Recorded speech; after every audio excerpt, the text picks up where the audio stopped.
What up? What up? Welcome back to the channel. I'm Monet. We got a while before part 2 airs, but the trailer did drop this week, and I've been extremely busy and shit's just been happening. But today we're going to break down this trailer, and we have to ask ourselves, with 5 episodes left, and what we've seen in 3.5 years, can we really believe the hype? Are they really about to present to us in 5 episodes, bringing back Tate? Spoiler alert. Can we believe that in these last 5 episodes, they're going to present to us some of the best television we've ever seen? Can we believe the hype? I don't know if we can believe that. Maybe we're going to have to break this trailer down a little bit and see if we can believe the hype. I don't know if we can believe the hype. I don't know if we can believe the hype.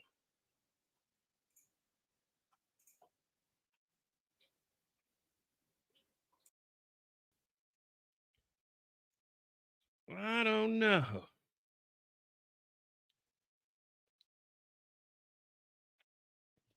How's the mic sound now?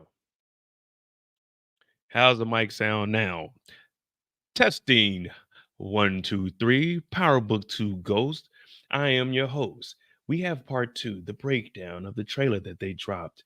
Now we want to know, will we be able to believe the hype or will we be led astray? Like we have in many and countless, countless, the most TV shows we've ever seen be let down. I don't know, man. We got 5 episodes. I don't know if we can believe the hype, man. I don't know. I love Ghost, but we see Michael Rainey. He's out promoting his new movie. He ain't really caring about. Well, I mean, they got about a month, but he out doing his thing. He done already moved on to other projects. I don't know what Monet got going on. She might be on tour. Michael Ealy, shit, I don't know what he got going on. Woody, I see him doing his little, you know what I'm saying? He doing his thing. He doing his thing. No, actually, that's false, RC. That's false. Watch this. Hold on.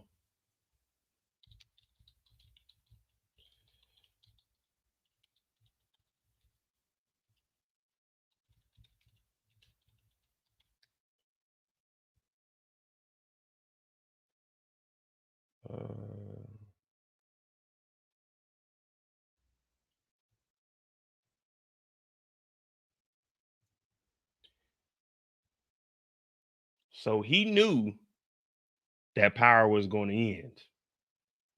And I remember I was talking about that in the Discord. I said they had to have known. All of them knew way before. Let me see if this will play. Hold on.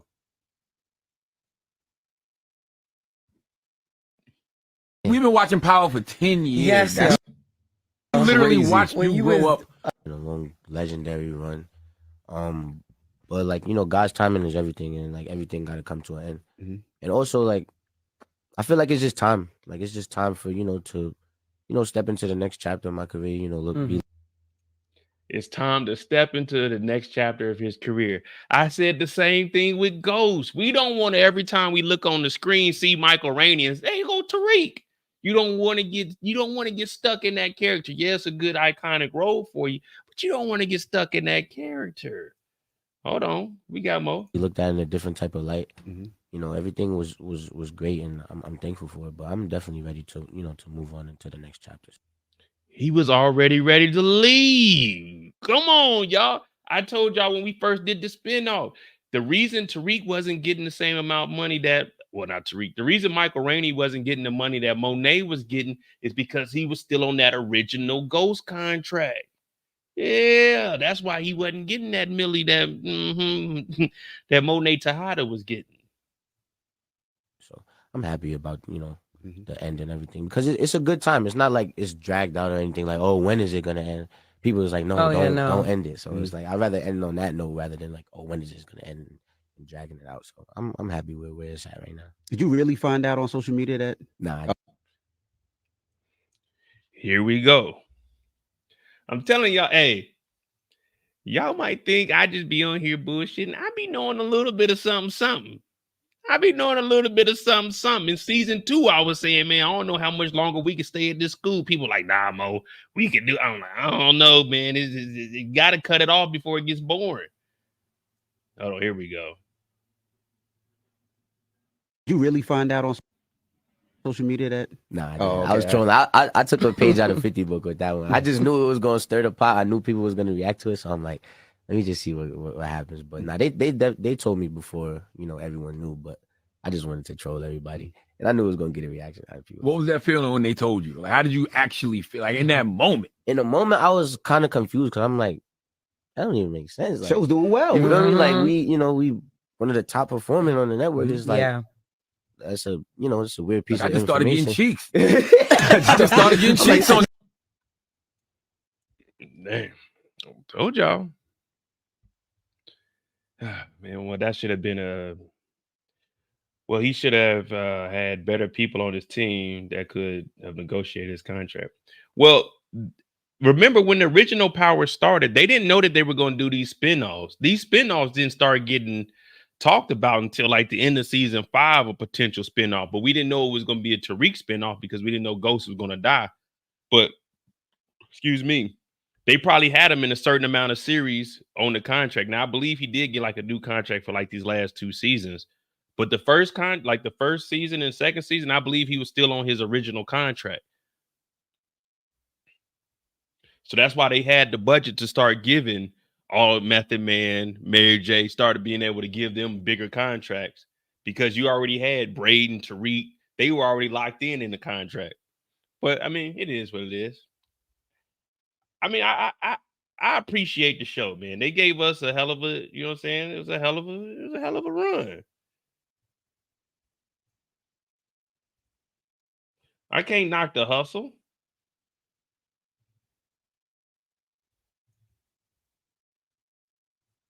I'm trying to find my folder because I just made a folder with book 3. Oh, okay. Here it is. Here it is.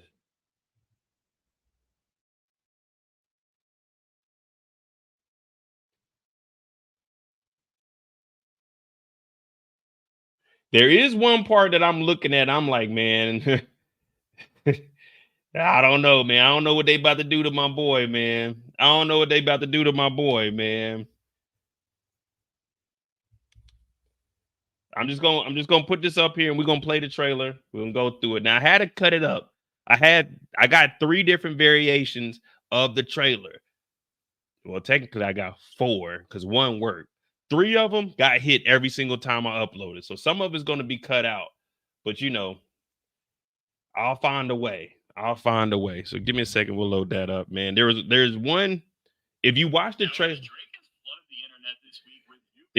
trailer, there is one part of it where you're looking at it like, what the hell they got going on here? A little iffy. But all right, here we go. Here go the trailer. Where's it at? I just had that. Shows. Ghost. What's next?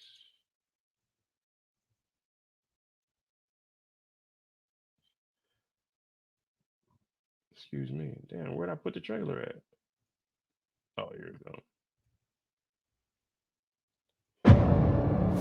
I'm about to make a move.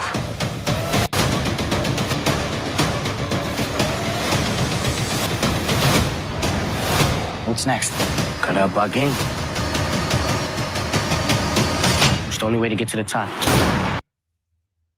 What do I see in the heavens over me? But I say hallelujah, brand new day. Tomorrow's a brand new, and the sun don't shine down on me. Don't come find me. Tomorrow's a brand new day. It's a brand new.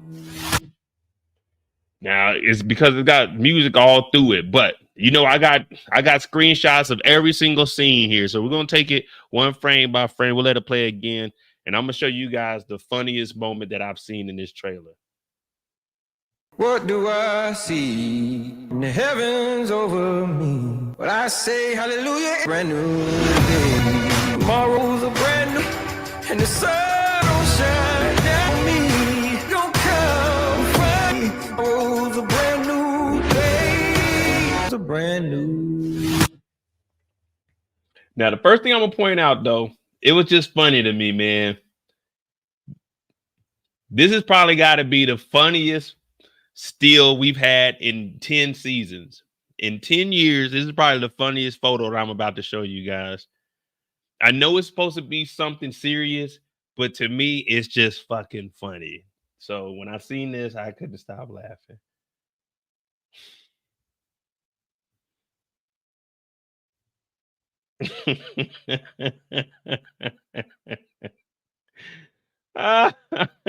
Look how they got Drew, man. Oh man, look how they got Drew in prison. Look how they got Drew in prison, man. Why they do my dog like this, man? Why they do my boy like this? You were scared, huh? Don't be scared. Don't be scared. Hell no, Zay. Drew is not loving jail at all. They got Drew in here fighting for his life. I'm fighting for my life. Hey, and I don't know what you mean by that. I don't know what you mean by it. He knocking heads off. It look like they whooping his ass in there.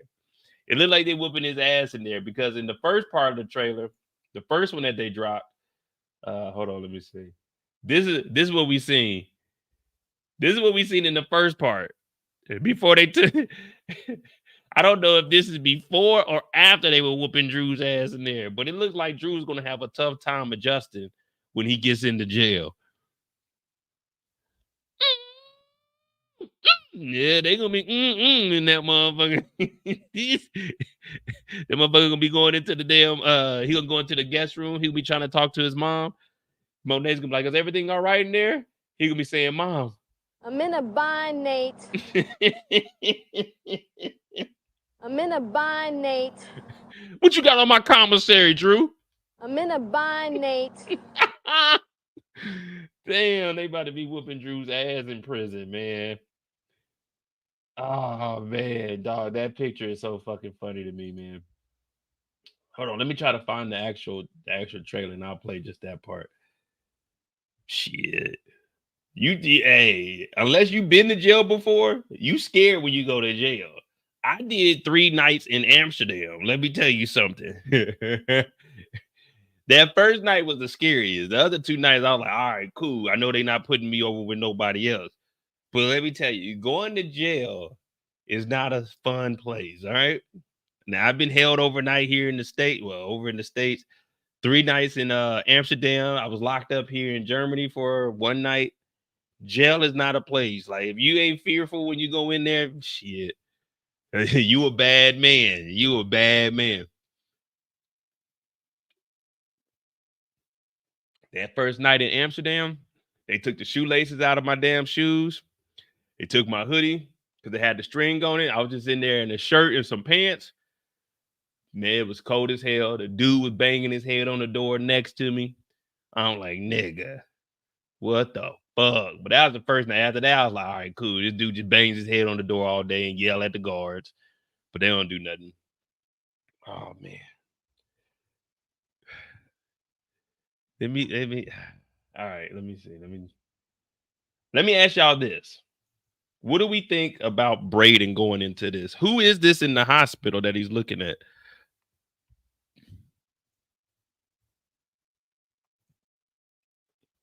Who is Brayden looking at in the hospital? Now, is this a family member? Because we got to remember, Brayden and the whole Ponzi scheme, the whole family trying to get back on their feet. We'll start with Brayden. The beginning of the alphabet, Brayden.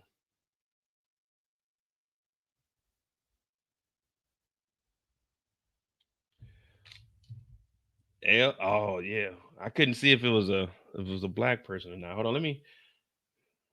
I think if I got. Let me see. Let's try to be slick with it. No, they don't. Hey, it might be L. L overdoses or his sister. Shit, L and Becca both be on drugs. But L, see, the difference is L doesn't do drugs for recreational purposes. L does it to, just level her out. You feel me? Sometimes you gotta just, like me, when I get nervous on here. Y'all don't be knowing it, but every time I get on these lives, I'm in the mirror, I'm smacking myself, I'm trying to get focused. I get nervous when I get on here. I'm really a shy person. So that's why you see me drink when I get on here, because I'm shy. I don't have the words to say to you guys. I be nervous. I be feeling like Brayden is right now.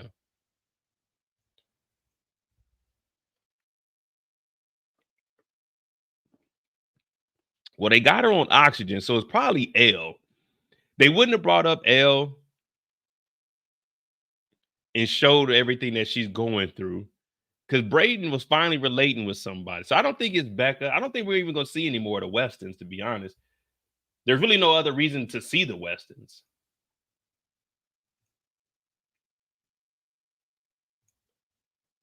Because Brayden got kicked out. So Brayden is on the road.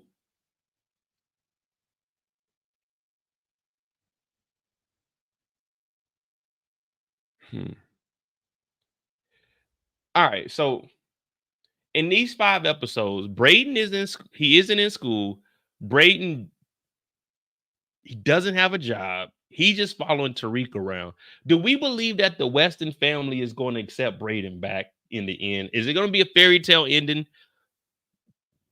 Excuse me. I mean, we got all the characters to go through, but is it going to be a fairy tale ending for Brayden, or is he just going to be stuck like Chuck?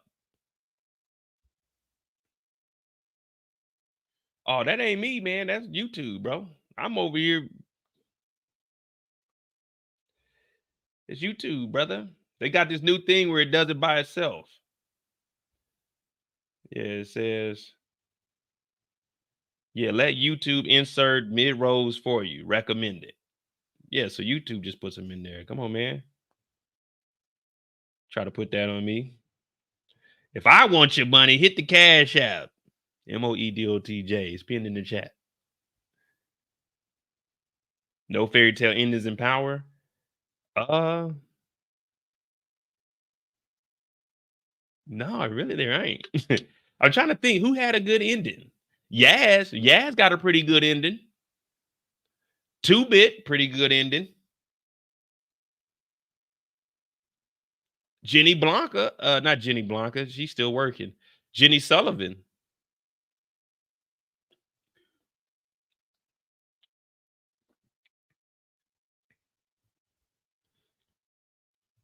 The writing room is so bad they probably won't show them again.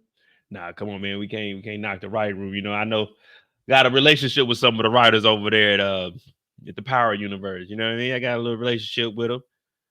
They don't give me any information though, so don't ask me for none of that. Don't give me any spoilers. But you know, they watch the channel. You know, they contact me.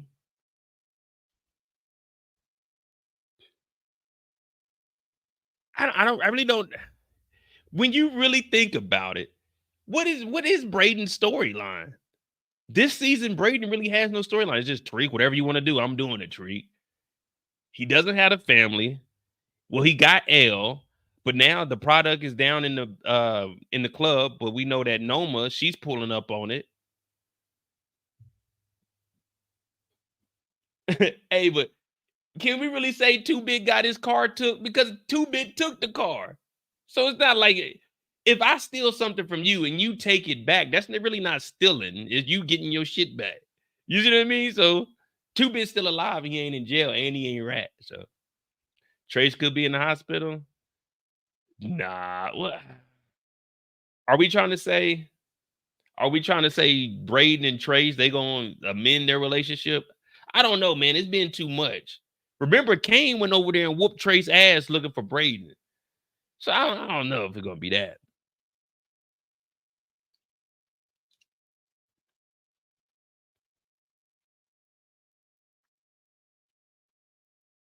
I really don't. I can't. Well, all right. So in the trailer, let's continue on. Let's see. Because they only show Brayden 3 times in this trailer. And another one of the moments is right here. Now, I was trying to piece this together with where Brayden is at with this room looking like this.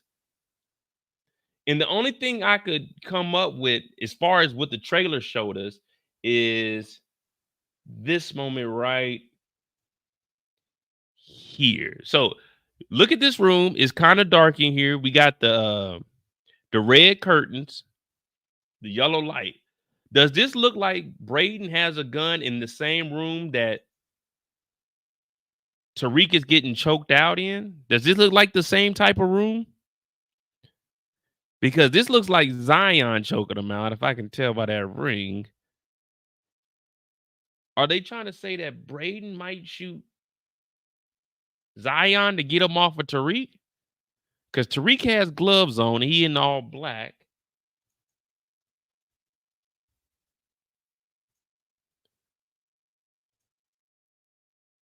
I don't know, man. See, now I want to put on my thinking cap. You know what I mean? Feel like Blue's Clues. Brayden's in L's room? Nah. Remember, I'm gonna show you. L's room is she's the girl that got that.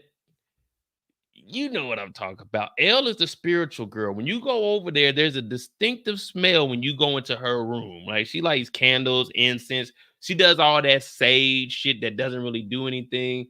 it's a smell over in her room. You know, not a bad smell, but you know, like when you smell that, okay, L is around.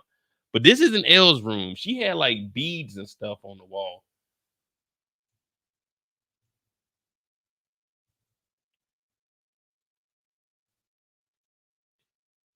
This is what this is what L's room looks like. See, this is what L's room looks like. So he ain't over there.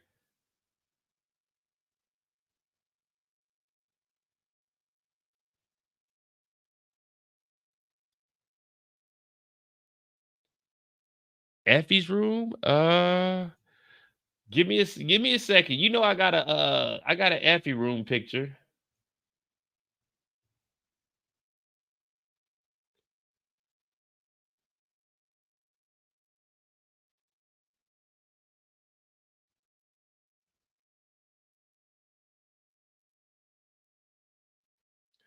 I don't think it's Effie's room. I can't find.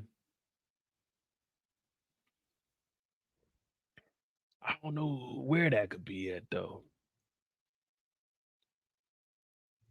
But anyway, Brayden got a gun. Now we supposed to be seeing Brayden step on some stuff. They've been telling me that Brayden is supposed to be stepping on stuff. That's what I've been instructed. Jada said the scene is connected to the part 2 teaser with Brayden and Tariq running up on that guy.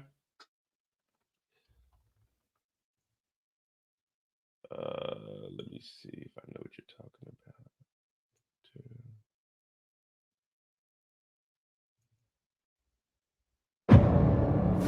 I'm about to make a move.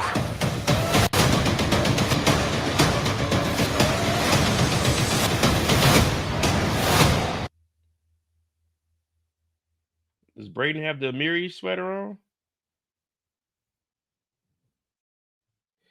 He has a hoodie on, but in this teaser, he is going to the dorm room. So maybe he goes to the dorm room and he finds L in here and he had to take her to the hospital. Oh, so he's going to L's room. He finds her. They got to go to the hospital. But this gun is a different. What's next? Gonna bug in. No, I know not that scene, but it just hit me. What's next? This scene, he may be going to the room and he finds L, and then that's how they end up at the hospital because he has the Amiri sweater on at the hospital. Come on, man. I'm connecting dots as we go. Next. Gonna bug in. Y'all talking about right here? Maybe so, because he got this over here. So y'all talking about this scene right here?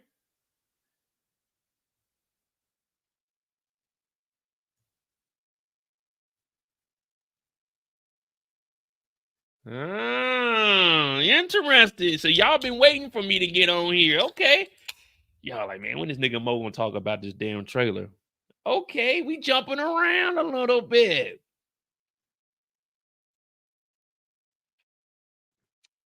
I might need to go get some yak. It's early in the night and we over here trying to figure out Brayden's storyline. You know it's a good night when you could talk 20 to 30 minutes about Brayden and trying to figure out what the fuck Brayden got going on. Usually Brayden, we just skip over what he talking about. He was with L, but now we actually doing some investigative work. All right, so who is this guy? Who do we believe this guy is? He's selling some drugs on their turf?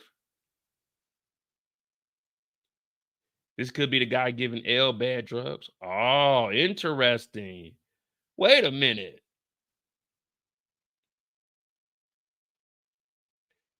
Put a 1 in the chat. Put a 1 in the chat if you've seen J. Bandu before. Put a 2 in the chat if you've never seen J. Bandu in this chat before. J. Thanks for joining the channel. Thanks for subscribing to the channel. I might have to promote you to one of my deputies. You came in here, we've never seen you before, and you're pointing out things that I may have overlooked. Now, Zay caught on to it, but who are you, J. I'm Monet. Nice to meet you.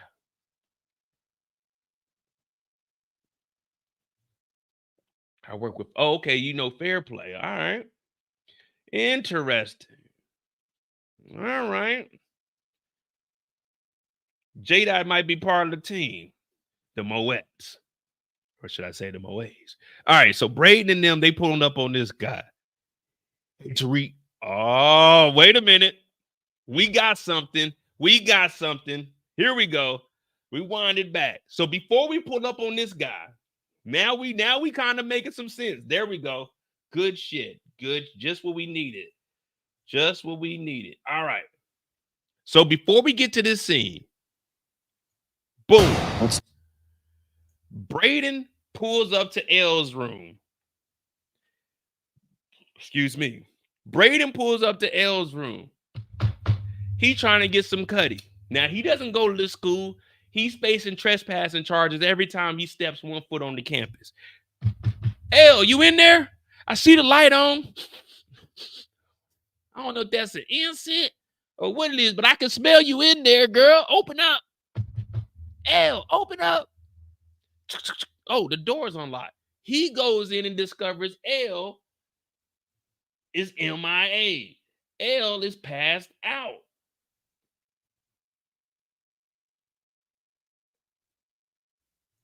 Boom. He takes L to the hospital. What the? I knew she shouldn't have been doing them. I should have just supplied her with my drugs. Whoever she was getting it from was some bullshit. I should have just gave her my coke.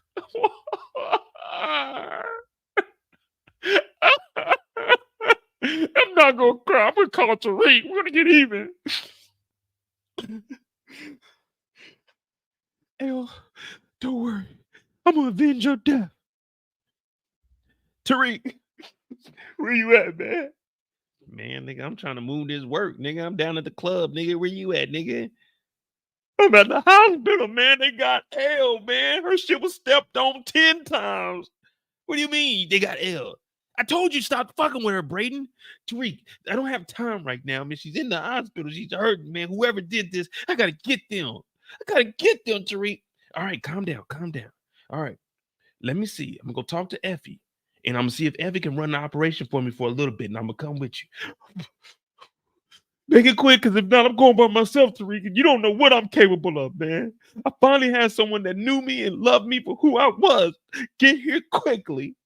All right, man. Boom. Then from there, Brayden and Tariq, they link up. Next. Bugging. Boom. They show up at this dude's house. This dude is the supplier for L, and they're like, get on the ground, motherfucker, because when have we ever seen Brayden leading the charge? Tariq is always leading the charge, but Tariq is smart. Tariq is like, you go ahead and you be the front man because that's your girl, and like a real nigga, I'm not getting shot over some shit you and your girl got going on. You already know Mo don't get involved in domestic disputes. So I'm going to follow you in there, Brayden. I got your back. Bang, bang. You feel me? So Brayden goes in there, on the ground, you motherfucker, because he's white. So he got to say motherfucker with the ER at the end instead of motherfucker with an A at the end. Get on the ground, motherfucker. You giving bad drugs to girls? He said, man, I don't know what you're talking about. You know L. She's in the hospital because of your drugs. And Tariq's in there like, damn, Brayden, come on, man. We ain't getting no money out of this. We got 5 episodes left, nigga. We can't be tripping off of no vagina, even though I am, but we can't be tripping off no vagina. Brayden's like, Tariq, you don't even know what's going on right now. No, fuck that. Who are you getting your drugs from? And then Tariq comes up with the bright idea. You stop getting drugs from whoever you getting drugs from, and you work for us now. Ah, okay. Okay. Look at me piecing this together. Hey, shout out to J-Dot and Zay. Now we getting somewhere. Brayden got a storyline. All right, I fuck with it. Yeah, the scenes are out of order. I didn't say when this is going to happen. I'm just putting them together from what I see.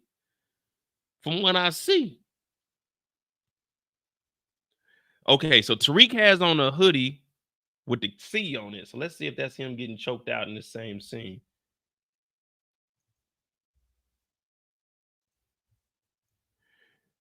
Nah, collar ain't got the white. So this is getting choked out by Zion.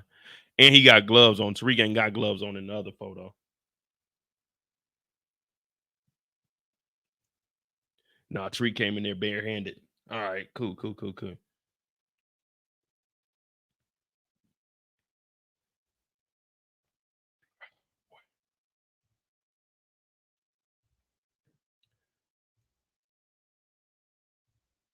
Oh, so this is next.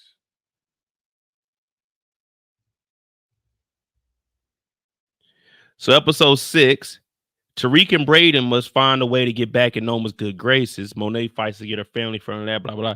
Diana's face was stepping further into the game or risking her family. No, it ain't that. Oh, episode 7, y'all. When tragedy strikes, Tariq and the Tejadas are set on them. No, well, tragedy. I thought the tragedy would be something. No, it ain't that. Oh, this is probably when Drew gets arrested.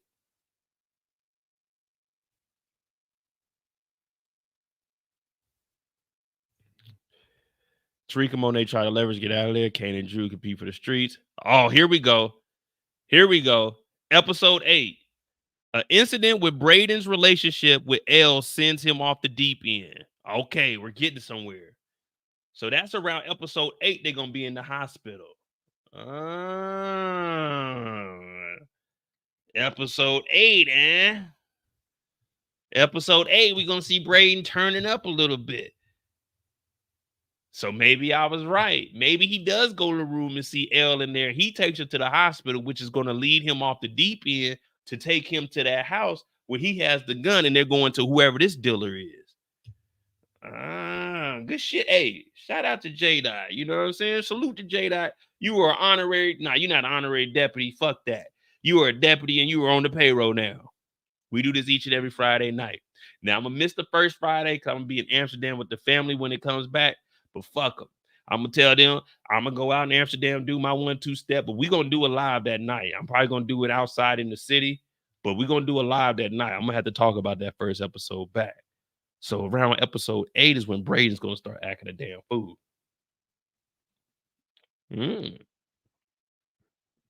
All right. 9, is there anything else about Brayden? No, the union? Nope. 10, checkmate. All right, so Tariq isn't getting choked out with Brayden. All right, there we go. I mean, that's pretty cool. So Brayden's highlight of the season is going to be with Elle and him crashing out. All right, I can fuck with that. That's cool. That gives us some action with Brayden because they ain't really showed Brayden no love this season. Excuse me. Other than his family leaving him, he ain't really had no love this season. I respect it. Oh, come on, Eric. You got a wrench next to you. Come on, Eric. You got a wrench next to you. Man, you been in here. I'm just saying we ain't seen J-Dot, and J-Dot is coming in here, and he's giving us some clues. That's what I like. That's what I like. Point out the stuff that we don't see, man. Point out the... Come on, you got a wrench next to your name. You fam. Eric be hitting me. I talk to Eric. Y'all believe it or not, I talk to Eric every single day, whether it's him sending me 5 memes or I'm sending him 5 memes. I talk to Eric like every single day. So, yeah, Eric, come on, man. You fam. Kendall, that's my #1 mod. That's the first person I made a mod. That's my sister right there. I talk to her, man. She be hitting me up on Discord. Well, you need to do this. You do this. I'm like, all right, Kendall, my bad. I got work. I'm at work. I'm get off. Blah, blah, blah. Yeah, man. Come on, man. It's hot as a motherfucker. Y'all can't tell over here, but I'm trying to keep my cool. All right. Who we got next? We're going to leave Tariq for last. But who we got next? We got the Tejada 4. We got Davis. Oh, they brought Tate back. Noma. Don Carter. That's pretty much it right there. Kane. Man, DeMarcus be always wanting to talk about Kane, man. Man, fuck Kane. Hold on, matter of fact, I got to put this one on the,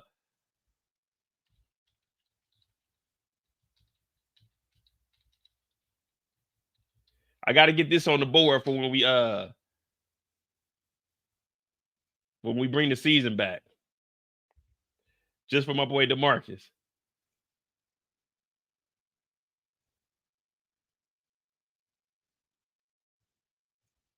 This one, hey, this one's for you, DeMarcus. When we bring the season back, we putting this on the board. Man, nigga, what up, Kane, nigga? Man, nigga, what up, Kane, nigga? What'd you say? Man, nigga, what up, Kane, nigga? Man, nigga, what up, Kane, nigga? What movie is that from, DeMarcus? Man, nigga, what up, Kane, nigga? Man, nigga, what up, Kane, nigga? Kane ain't gonna be saying that when the cops get this fucking video, nigga. When the cops get this tape, he ain't gonna be out there acting tough like that. Man, nigga, what up, Kane, nigga? He is a classic. That's a classic. All right, we're gonna talk about Kane real quick.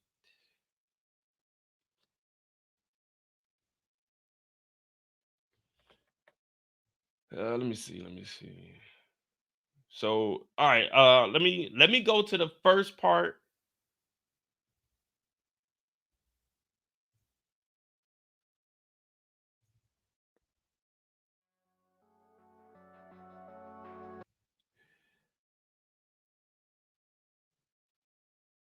Oh, wait. That's the original finale. Hold on, let me go to the next. That was the original. Let me go to the first teaser and let's find. So they got this scene here where Kane pulls the gun. And in the second trailer that they dropped, we finally seen what was going on here. So before Kane pulled the gun on this guy, Kane was fighting this guy.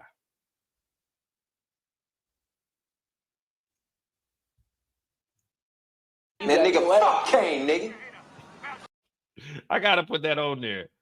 So the first time we see Kane in the original, like the first teaser, he's pulling the gun on him. And then in this one, we actually see the photo of him fighting. So we got the gun and the punch prior.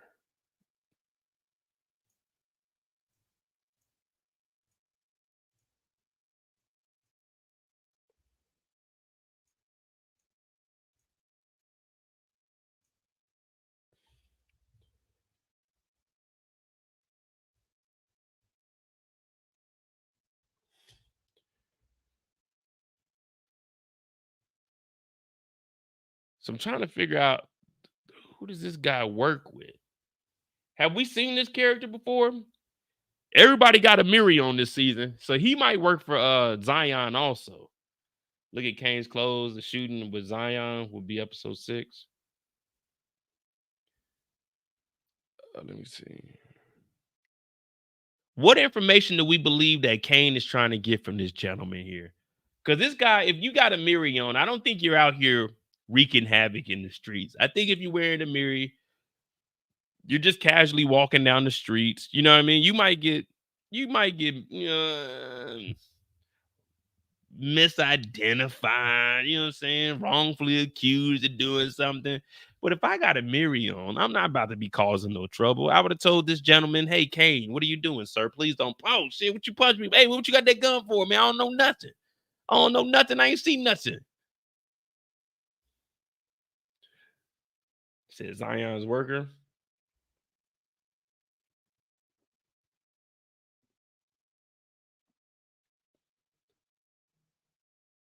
Now we do see Zion. I'll talk about Zion like briefly. But I want to go into what Kane got going on with his family members. What he got going on. Him and Drew, what they got going on. Well, it ain't gonna be much because it look like Drew's gonna be in jail this season. Him and Diana they already don't have a good relationship anyway. Him and Monet is kind of roughy because she's over on Tariq's side a little bit more. So he didn't moved on towards Noma to prove that he's really a man and not some mama's boy. So do we believe that this is Kane doing Kane, or is this Kane doing Noma's bidding? Like, is Kane actually about to be making moves for himself, or is he going out there because Noma's like, damn, Noma gave it up to Davis. I wonder, does Kane know? Scratch what we talk about. Does Kane know that Noma has a legal obligation to Davis? Or he don't know that yet.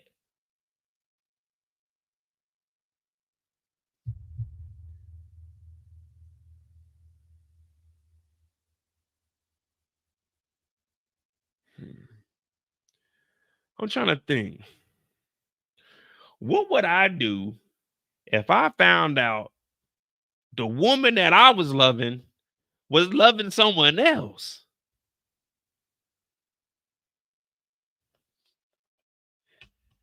What would I do if the woman I was loving somebody else?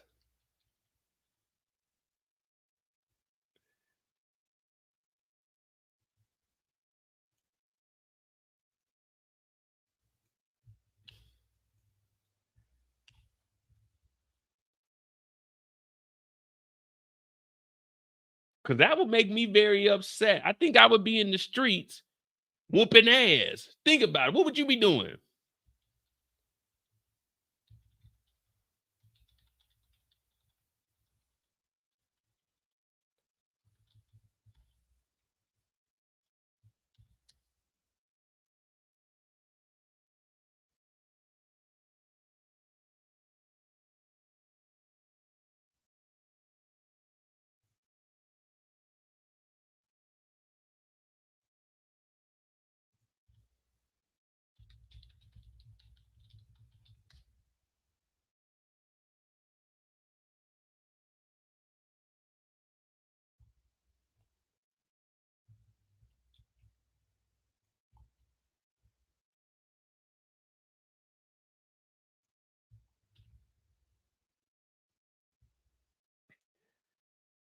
Kane doesn't know about the legal obligation. He thinks 2 + 2 is 5. Well, in some worlds, 2 + 2 is 5.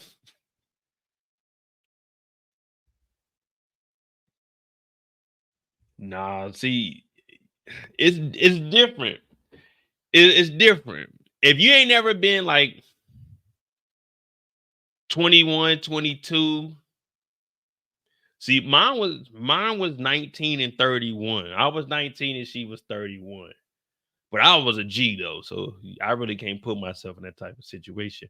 But normally, if you like around like 21, 22, and you got you a little 40-year-old that got this kind of money, you might go a little crazy. You might do some shit. We looking at you like, hey, bro, you tripping, bro. She old as hell. Even though she ain't really old, just you young. You know what I mean? It'll be one of these moments. Just imagine the girl you loving, she loving somebody else.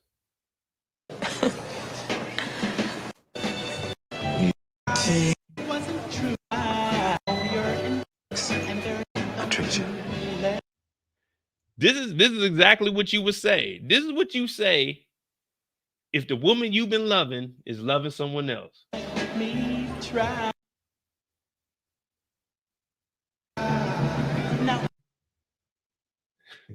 I gotta fight every night to prove my love. What you gotta do? I gotta fight every night to prove my love. I gotta fight every night to prove my love. No, I was a G. I was certified. I was a capital G at 19 years old.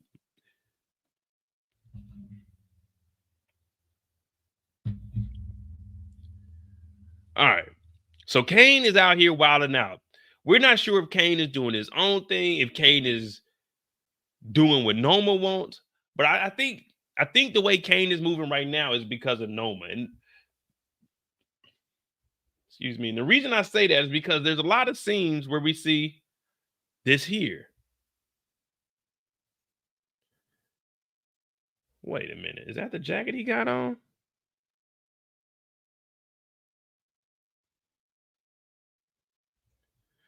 Oh no, he got on a brown jacket.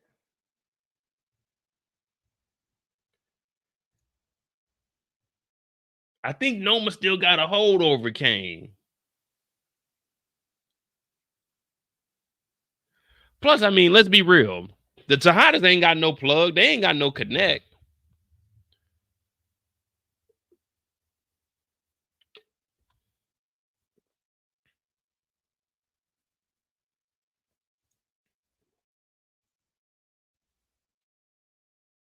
Kane is using Noma just like he did Effie.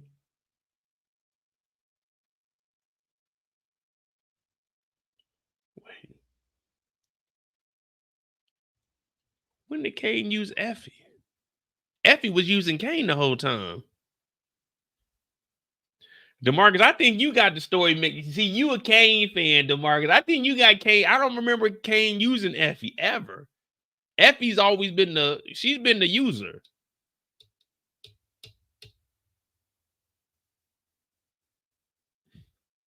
Let me see. What else do we got from Kane? Kane fighting, Noma.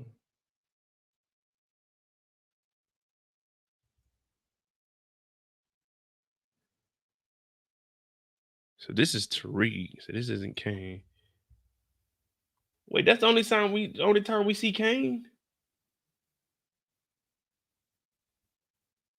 It's with the gun and with Noma?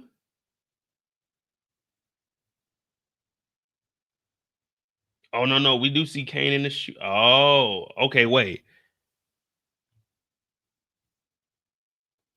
Here we go. Now we're getting somewhere. So Kane has on the brown right here. Kane has on the... Is that the same? Oh, what is it? So, all right. There is a shootout that's going on.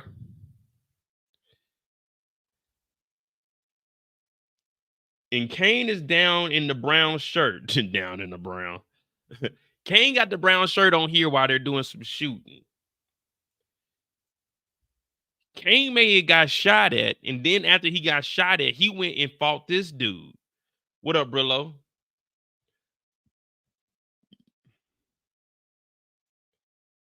So Kane's getting shot at. I don't know if he's at the bar. It looked like he's at a restaurant. He gets shot at. Once he gets shot at, he gets up, wipes off. He got to go in the streets, and he got to find out who the fuck shot at him. So, boom. He goes and fights this dude. And the reason he goes and fights this dude is because maybe, possibly, this is the shooter. Maybe Kane's in the building because he whooped on Zion. Zion got to get revenge. In the streets, revenge is shooting a nigga. Get your ass whooped by a fist, get a gun, shoot a nigga. Kane's in here eating, you know what I'm saying? He got his shrimp spaghetti. He eating his shrimp pasta, chowing down. Don't it feel good to see people up on it? Zion pull up. A rude awakening. Now, we thought it was going to be easy like a Sunday morning. Hell no. It's Monday, Tuesday, Wednesday, Thursday. It's a fucking shootout. Zion pulls up after getting his ass whooped like, hell no, Kane, it ain't going down like that.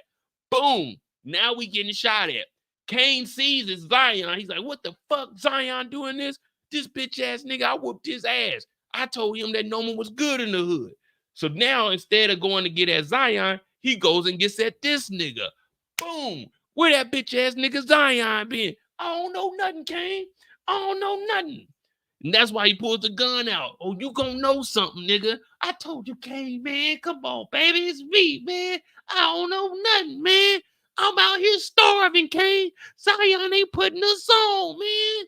Man, if I knew it, I'd tell you. Kane like, oh, no, I don't want to hear none of that. And pistol whips a nigga. Bink. Boom. Oh, shit, my bad. I know exactly what that nigga Zion is, man. He ain't in the warehouse no more after you whooped his ass, man. I'm going to tell you exactly what he said after you whooped his ass. That nigga fuck Kane, nigga. That nigga fuck Kane, nigga. So now we know who was doing the shooting. So Kane gets changed. Now he got to go and talk to who? Hey, Noma, these niggas ain't playing around in this motherfucker. Nigga tried to knock my motherfucking noggin off today. What do you mean they tried to knock your noggin off, Kane? I'm saying niggas had the chops and they wasn't playing, Noma. Motherfuckers was trying to split my shit. They were trying to turn my fade into your weave. They were trying to end the game. Noma, like, what do you mean? I thought you said I was good in the hood. I thought you was too, but these niggas ain't playing. I'm gonna need one of them chops. Matter of fact, you got a rocket launcher because I'm blowing some shit up. And Noma's like, Kane, wait a minute. We need to think this through because you told me we were good. We said that the Tejada name held weight. Whole time she fucking Davis. She got the scent of a lawyer on her, and Kane don't even know it because his nose is so wide open for Effie. He's confused. He's a mama's boy. So now Noma's running the game, and she's realizing that Kane might actually be a weak link. So she has to reevaluate how she looking at Kane. Like, I don't know about this nigga. He running a little reckless around here. We might have to put the chop on him. So it's gonna be hard for Kane in these streets. I'm sorry. I'm just going off of what we seen. I'm just going off what we've seen. Now, that's just one theory. Because the way they got it chopped up in the trailer is a little bit different. The way it is in the trailer, it is. What do I?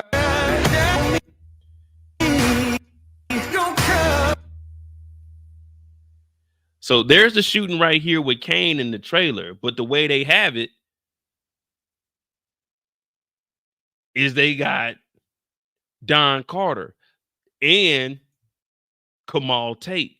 But I don't think they're actually.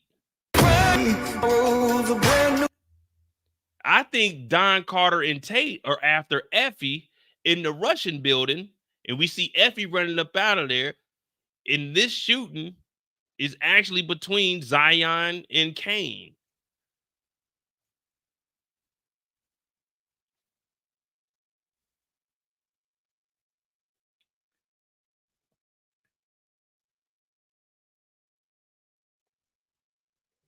Hey. Okay. Good call, DeMarcus. Way to bring up Kane, man. Way to bring up Kane. But you know how I feel it. That nigga fuck Kane, nigga. That nigga fuck Kane, nigga. All right, we getting somewhere. Okay. Good shit, y'all. Kane versus Zion. The moment we've been waiting. The moment we've been waiting. I like that. Yeah, I can see that happening. That sounds plausible.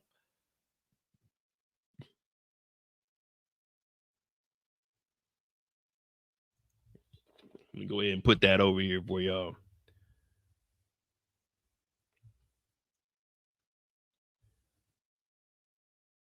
Oh, I forgot all about fucking Janet.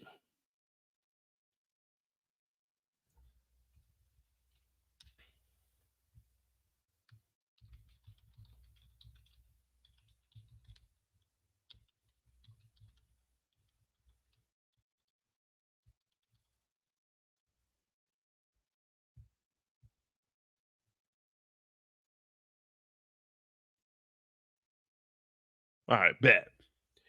Now, what do we? I mean, that kind of tied in Noma right there. We don't know if he knows about fucking Noma and Davis. They didn't show Noma and Davis together in the trailer. All of Davis's scenes were by himself, and there really aren't any more scenes of Kane. So I'll just bring Monet up. What do we think? Is Kane going to get back with the family? Oh, yeah, Zion is definitely mad about that fight. That's what I was saying, man. He's like, man, this bitch ass nigga whooped my ass. Oh, I gotta go shoot him. Ain't no rematch.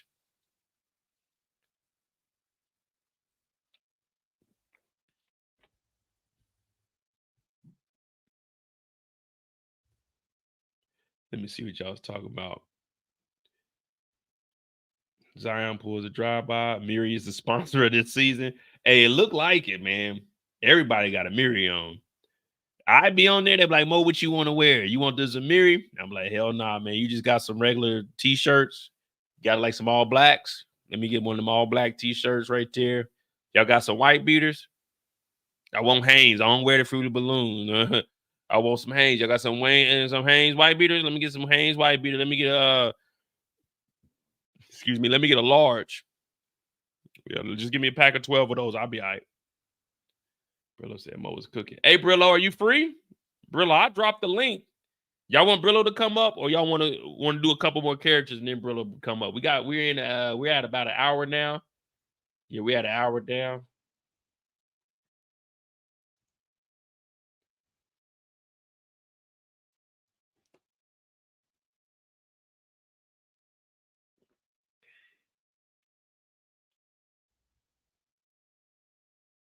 Everybody knows that. Everybody knows Diane is pregnant. Remember, they were sitting at the table. Kane showed up and said, "Congratulations."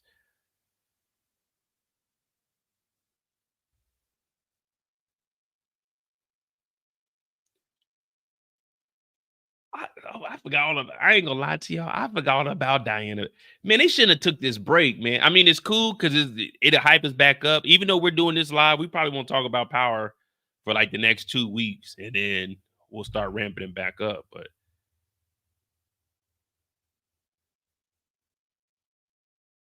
I don't know. Let me see. I'm a text him.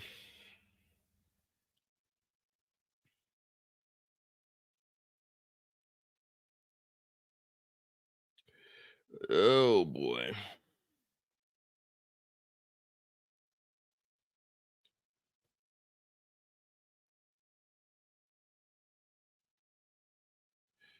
All right. I mean, I really don't know about the family. I can see him getting back with Monet for a split second, but then he's gonna just really be lost up in the streets, man. What was the purpose of the break? I guess they were just trying to space it out because it's the finale. I mean, there was really no reason, but then again, probably because people are going to be out for summer break. Think about it. Everyone's traveling during the summer. Well, they did have the last episode during the 4th of July weekend, but I guess you could say because people are going to be out of the house and they want to enjoy their weekends during the summer and then bring it back like once school starts back, once people get back into the house.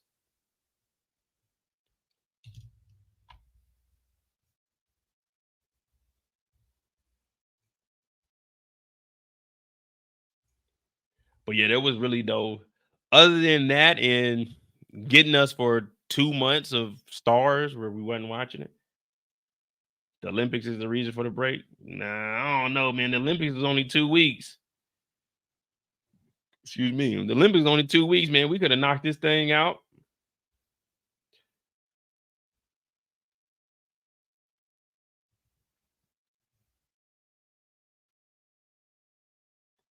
Plus, how many of y'all actually watching it? If I didn't go to the Olympics, I would only watch like the basketball games here and there.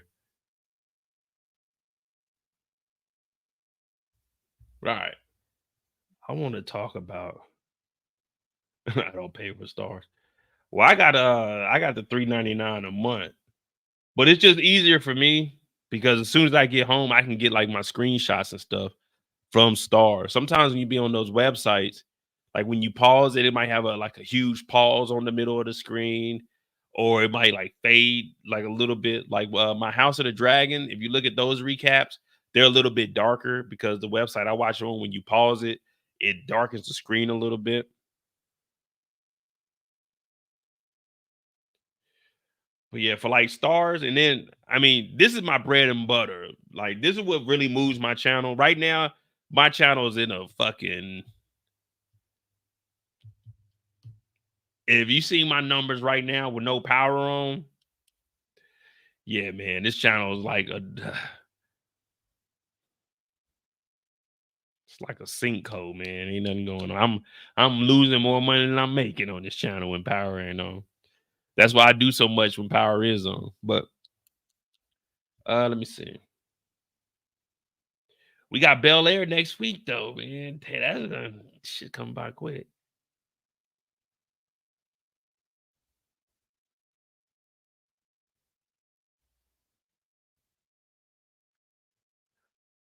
Let me see. Oh, Don Carter. I want to talk about Don Carter before we get too far, because I'm gonna get some yak in a minute, man. These little Trulies, they working, but they ain't working, if that makes sense. Hit that like button, hit that subscribe button. I'm MoDJ. We're gonna be doing Bel Air on Fridays until Power drops, and then we'll move it to probably Thursday nights. I'm gonna have to work overtime. We'll probably do 2 hours for Bel Air, a 2-hour breakdown for Bel Air. Because we only got 5 characters over there. A 2-hour breakdown for Bel Air, and then I'll do my 1 hour Are We Ready? Yeah, we just have to start at 8 o'clock. I'll go 8 to 10 and then 10 to 11 for Are We Ready? We're just gonna be working overtime, but we got to, man. I gotta make up for y'all, man. So be prepared for that. Thursday nights we'll have Bel Air and Are We Ready? Sheesh. All right, Don Carter. Let me see where we see him in this trailer. The first, so there's parts of it that I cut out. Oh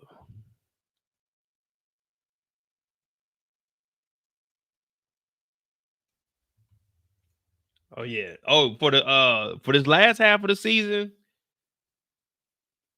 So Are We Ready is where we take all of the clips that drop, like officially, no spoilers or anything, but any clips that they drop from Power, the trailer, and all of the photos, and kind of like what we're doing now. It's basically Are We Ready is where we take any information that we gathered from the other episodes, we go back, we look at those trailers, and we just gather it all and try to figure out what the hell is going to happen for that night.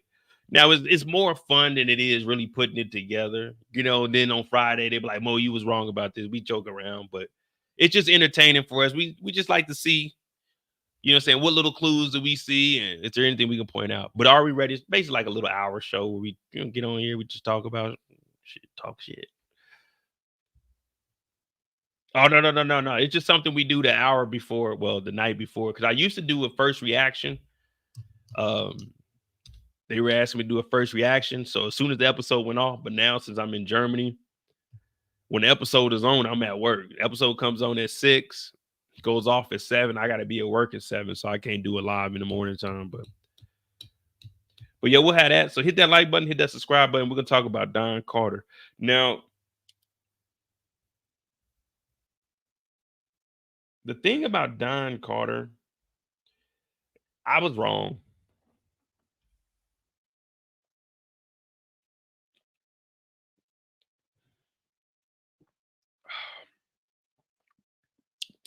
Matter of fact, give me a second. Let me get something to re-up on and quench my thirst. You guys hit that like button, hit that subscribe button. When we get back, we're gonna talk about Don Carter. I want you guys to tell me, is Don Carter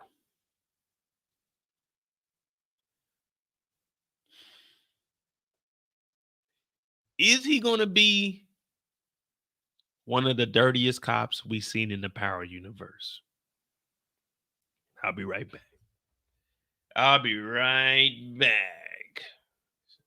Repeat this thing.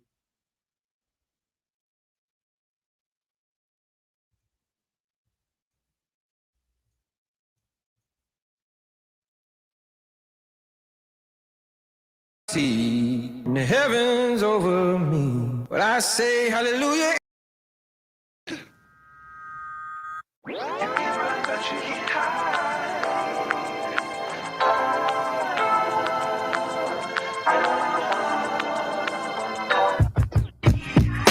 Get high.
feelings, Joe.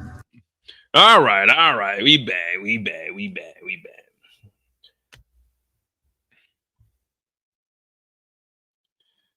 Damn, y'all thinking Don's, man?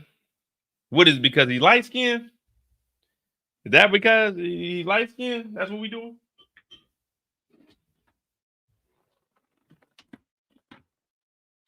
I ain't gonna lie to y'all, man. I'm mad my lights fell down, man. I guess it was getting too hot in this motherfucker. Either that or they bumped the wall, but it's been like 90 degrees. I'm talking about I'm losing a pound a day just sitting around the house. It's just so damn hot, this motherfucker. We got Don Carter, badge number 5020.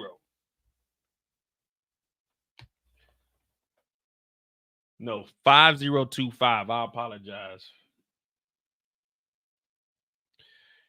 Now, we are the only channel that does a suspect board. And as of right now, we do have people split into their respective organizations. We got Zion over here on top of Tariq and Brayden's operation with Pinky and L up under them. And then Roman, but Roman is locked up. Of course, we got Tasha, but Tasha's in, we don't know where the hell she's at. She's at Shop Mart, messing with an old white man. But then we got Don Carter, and that's what we're talking about right now. Don Carter, up under him, he has Monet Tejada, he has Drew Tejada, and he kind of has 0.5 of Kane Tejada because Kane Tejada works with Noma.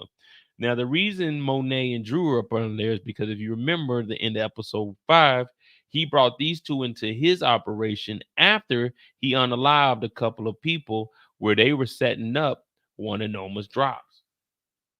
Now, we haven't seen cousin Janet in a while, but I believe since Janet told on Monet back in the day, she'll tell again. You know what I mean? Once a teller, always a teller. Now, Kamal Tate is still living. We see Rashad Tate is back. Now, the reason we're talking about these two is because there's been some, some words, some chatter in the power universe, the power community, that maybe Kamal Tate is going to be unalived by either someone that Don Carter tells him to, which could be Nico, which could be Kane, but Kane is over there. Could be Nico, it could be Kane, it could be Drew before he gets locked up. Or Kamal could survive, so we aren't sure. But one thing we know is Don Carter called us, well, not all of us. I know Kendall was the first person that said that he was crooked. Me, I didn't want to believe that he was crooked. I have a small heart. It's not the biggest. It's the ice box where my heart used to be. But I always said we need one person that was a legitimate character. We had RSJ. RSJ turned out to be a big-ass crook also. He was okay with the Ponzi scheme as long as he got his money. So ethically, that's bad. Morally, that's bad. So right now, Don Carter, this slick devil here, he got the whole dope game in his hands. I'm talking about Brooklyn and Manhattan in his hands. He got Brooklyn and Manhattan in his hands. He's got Brooklyn and Manhattan in his hands. He got all of New York in his hands. Because remember, he can cross jurisdictions. He can go across lines. Kamal Tate can't. Remember that. That's why he said, I got the whole city on lock. He can move everywhere. So, of course, he may have ties with Zion because Kamal been investigating Roman.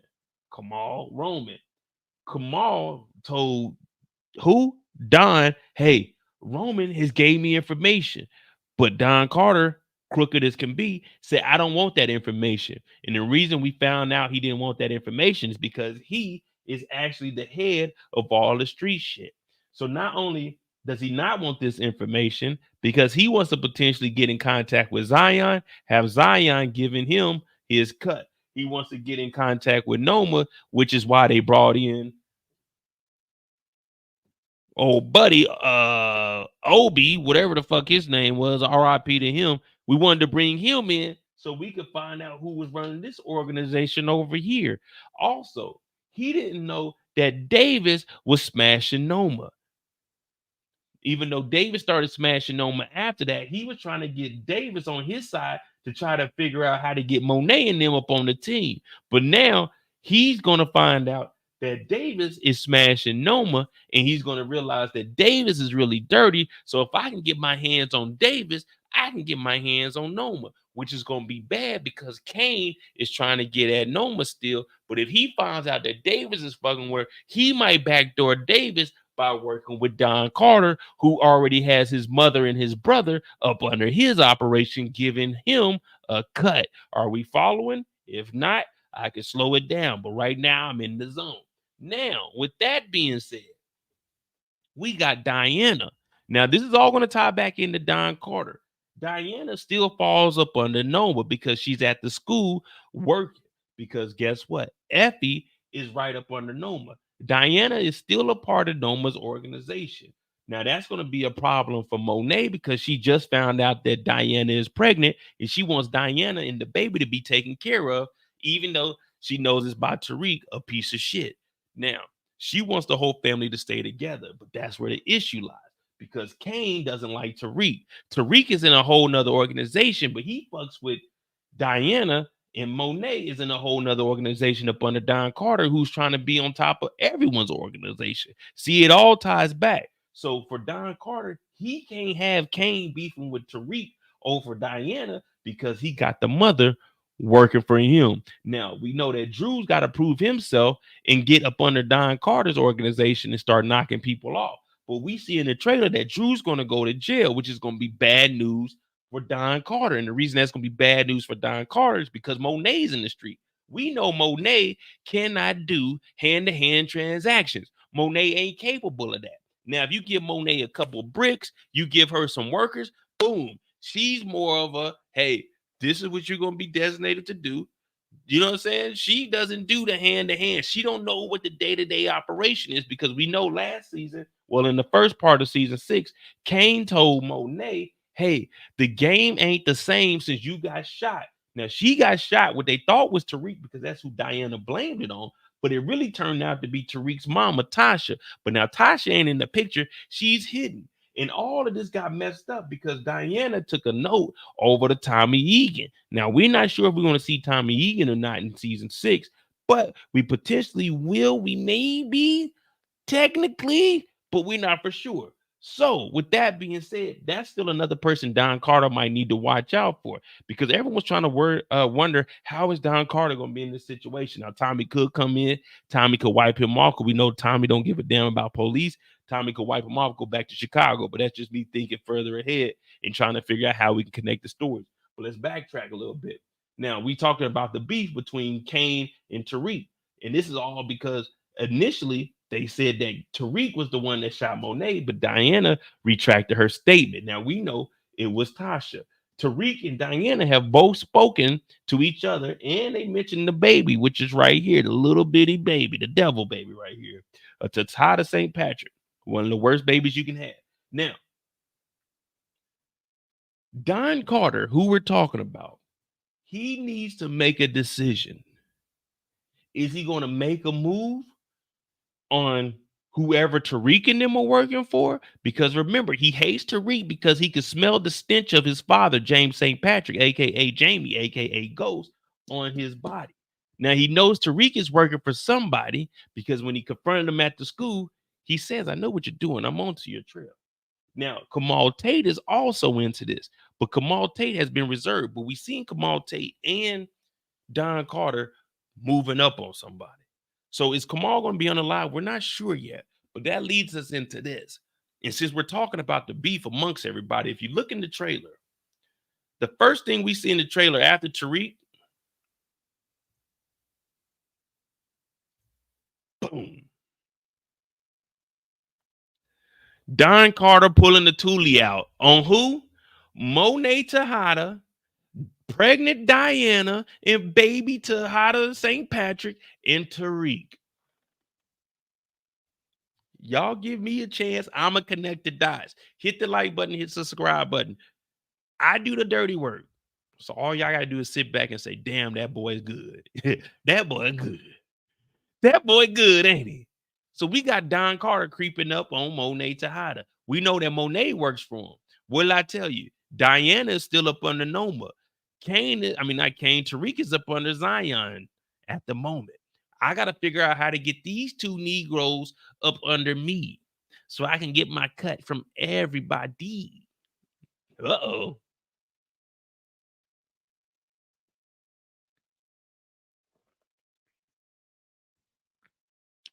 Now, this is where it gets interesting. Now, while I was doing all of that, breaking the shit down on the board, in the back of my mind, because I can think in at least, I can have 4 thoughts going. After 4 thoughts going on in my brain, it gets kind of discombobulated and I get confused. So after 4 thoughts, while I was breaking all that down, I was trying to think of how this scene right here would come about. That's why I wanted to end it on the beef between Kane and Tariq to try to figure out how to get Diana up under this.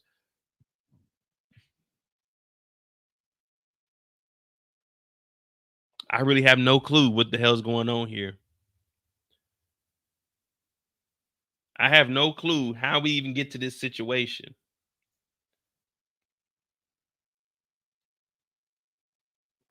Oh, shit, y'all. We got a celebrity in the building. No label to label. My dog did hit 30,000 subscribers over there. My boy working. My boy working. Yeah. Wow. Yeah. It's your boy No Label to Label. The Russian's crib. Now, let me see something. Because we're talking about Don, but I gotta try to link this. So Diana has on the jacket that goes all the way up around the neck. Is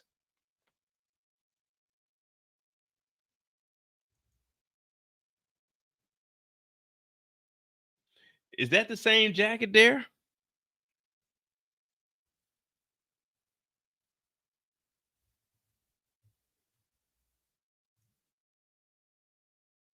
No, that don't look like the same jacket. Hold on, let me see.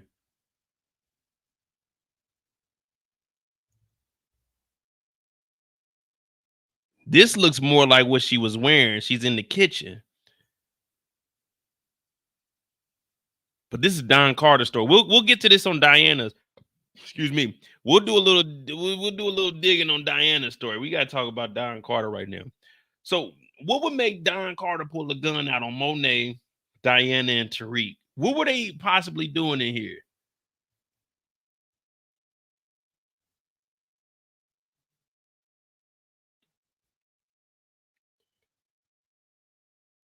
Yeah, you might be right because this jacket does look like it's cut off. Let me see. I got the picture. I can zoom in some.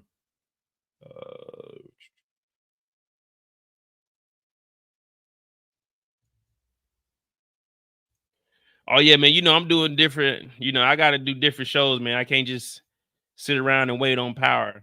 But yeah, they look like the same jacket.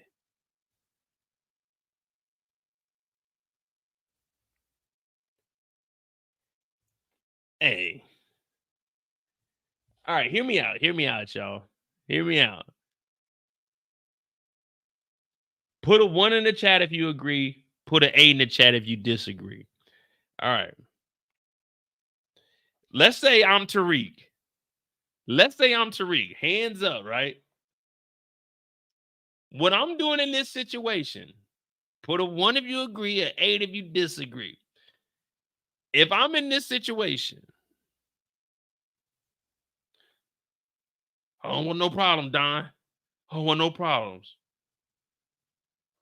I'm pushing Monet into Don so he can pop. He can take Monet out like a motherfucking NSYNC song. Bye. I'm pushing Monet into Don. I'm reaching for the waist and pop. I'm firing mine off too. But I can get rid of Monet and I can get rid of Don. Do you agree with that? Or you just holding your hands up, man? Fuck that. This is the finale, man. I'm going out. Trying to survive.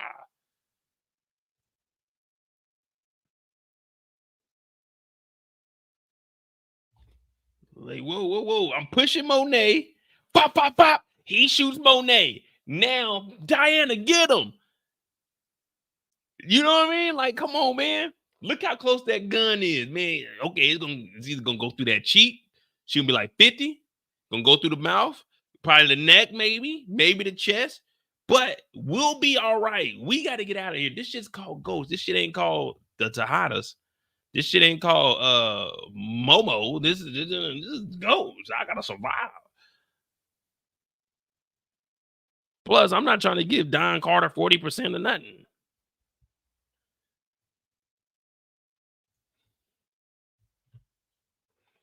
Fuck that. I'm pushing Monet, man. The hell with that. I gotta survive, man.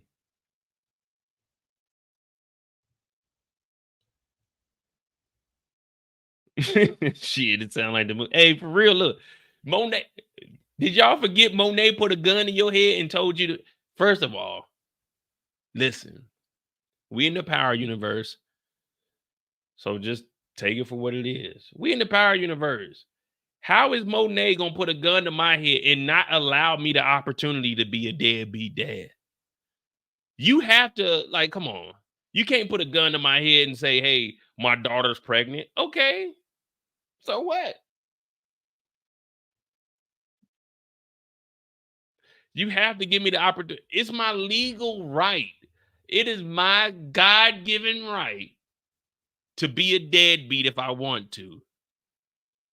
How you know I want to be with Diana? Diana will be all right as a single mother. Man, it's grandma, but she put a gun to his head. I know we're supposed to be talking about Don Carter, but I'm thinking about my life. Like, it sounds bad, but this is the power universe. We're all adults here. Push Monet into him. Bop, bop, bop. He shoots Monet. Boom, I use Diana as a shield. Like, grab Diana. Bop, bop, bop. Now the baby gone too. Now, hey, he should be empty by the end. Then you got to get on Don. Hey, you got to go fight Don now, one-on-one.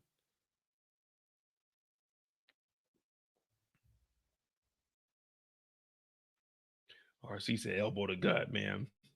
If you Tariq in this situation, you can't elbow the gut. If you try to elbow the gut from here, you're going to get shot in the head. You can't elbow the gut from here. This is too far to elbow the gut. He gonna see that coming from a mile away. You're dead. Hey, for real, fuck all that. All right, let's get serious. Let's get back focused, man. Y'all got me wilding out. All right, what could be the reason for them to be together? It's a family reunion and Don Carter shows up.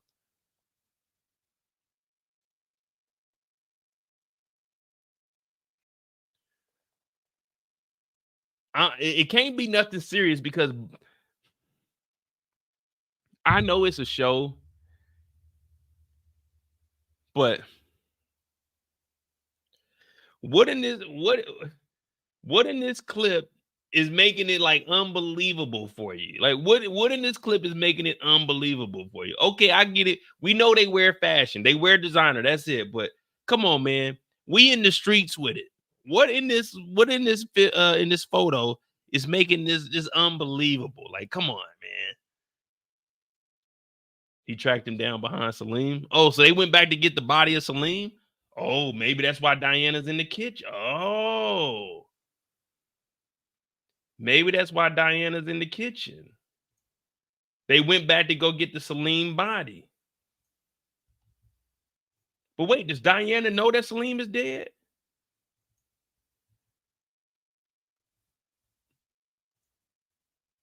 Maybe that's when Diana goes back to the house. That might be right here. So they find out that Salim is dead. Tariq, Diana, and Monet, they go over to find the body. But Don been sitting on the house. Don been sitting on the house, which is why he pops up on them. Oh, okay. I see what you guys are getting at. All right. These three, they went back. Salim is dead because Diana did ask Tariq, what about Salim? He said, I don't know. I ain't seen him. Boom. Tariq says, oh, no, I accidentally killed him. He's at the house. We got to move the body. These three go over there. Don Carter had already found out that Salim is dead. They've been watching the house. He pops up on them. I knew you motherfuckers would come back. That's why we never put in the newspaper that Salim was dead. We don't want no trouble. Nah, you gonna get trouble. Matter of fact, you already work for me. Tariq, who the fuck you work for? And Diana, who you work for? You niggas work for me. Okay. I like that. I like that. They tracked him because of Salim. Okay. We're getting somewhere. Salim ties all of this together.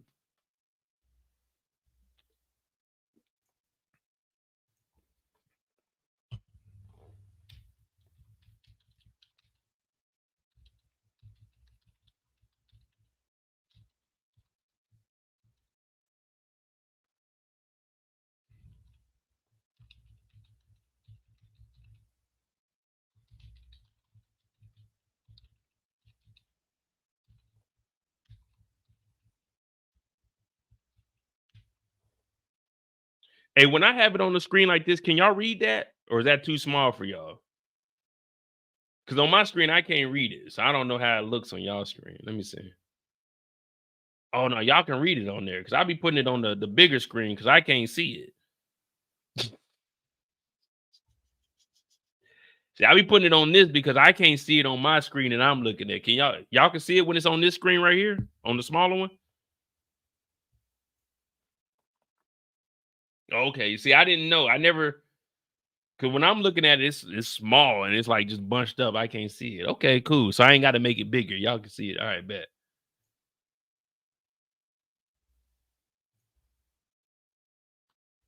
So that's why you be seeing me zooming all the way in because I don't know if y'all can see it or not. But all right, cool. All right, bet. We learning something every single day now.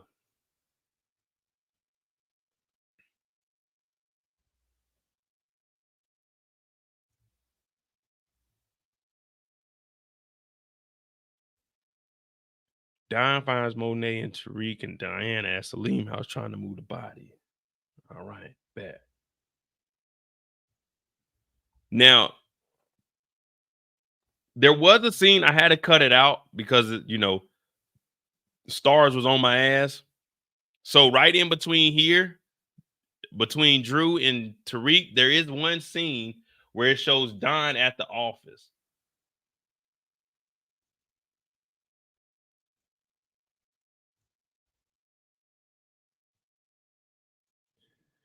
Now, if you look closely, I took this screenshot here because it looks like they're either celebrating something or remembering somebody.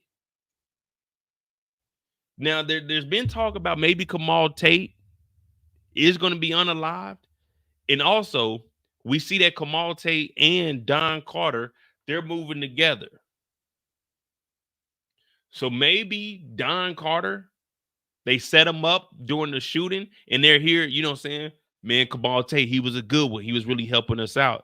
Because this isn't anybody that's on the task force. This is all some Joe Smos. We don't know who none of these people are. Who's seen this guy before? Who's seen Barry Andrews before? We've never seen Barry Andrews before. We never seen Catherine Smalls before. We never seen Elizabeth Tice before. We never seen Andre Williams before. Who are these people? See, here's Don and Kamal. So maybe it's like, hey, Kamal worked with them and he's given a shot because, hey, man, Kamal died in the field.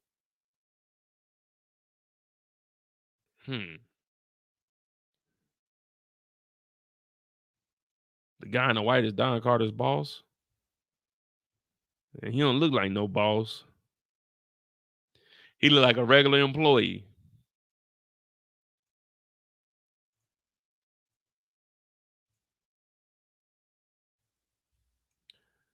I'm trying to see what these pictures are, but it's a little grainy. All right, so he got when the episode come out, I'm gonna see what the hell they got on these damn computer screens, though. You know that. If there's any documents that are out, you know we reading the documents. If I can see a clear shot of these screens when the episode drop, You know we looking at these screens too.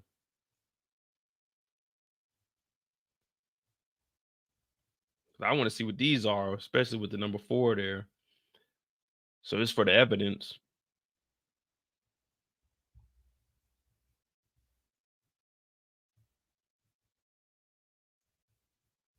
Got that trash ass Knicks hat.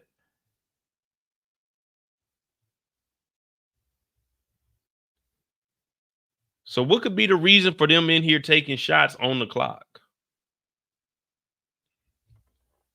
Because the only time you really, well, he's the only person with a shot glass too.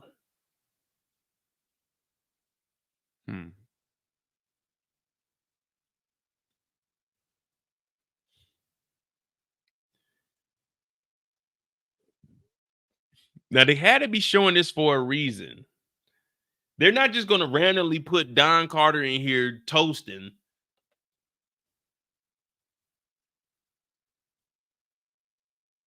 Y'all think it's a death or it's a celebration? Because I grabbed this still. I said, man, there's got to be something significant behind this. Because you ain't just taking a shot at work. Hey, yeah, like, it was a good day today. Shots. No, hell no. Why you the only one taking shots too?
It's either a celebratory moment or an inner remembrance.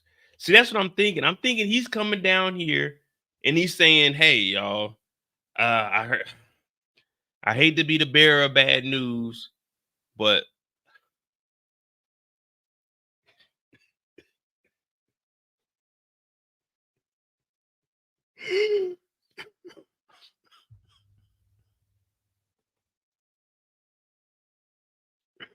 why the good always gotta die young?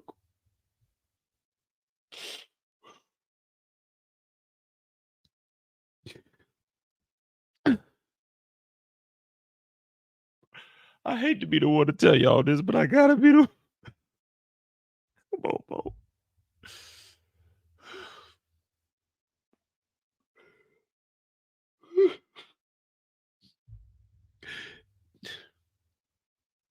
Me, Mo, Kamal, we were out serving a warrant.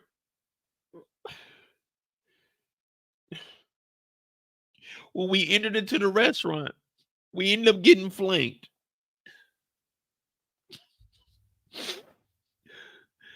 We all drew our weapons, and all I can remember is I heard Kamal say, "I got the left."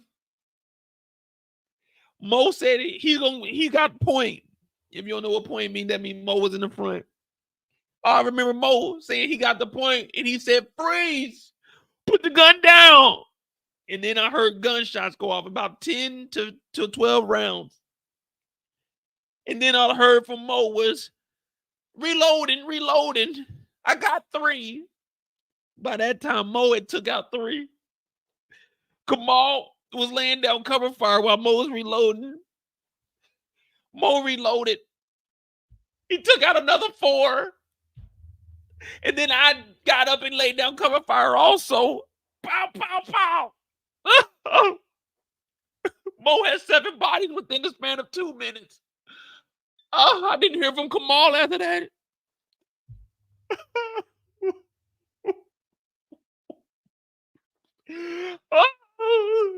Then all I heard was Mo say, "Officer down, officer down." He radioed it in. He radioed it in. He radioed it in. I said, "Officer down." Wait, it was I'm not down. And Mo was on the radio. Oh, come on. Oh, they got come on. Mo took out 7 of the perps by himself. Kamal went for the 8th, and the 8th got the shot off and got him in the neck. I went over there and I applied pressure to the neck. I applied pressure as much as I could, but he did not. Stay with me, come on. It's the only thing I can remember myself saying to stay with me, come on. Stay with me, come on. And Mo was over here making sure none of the oppositions came in and did any more shooting, any retaliatory shooting.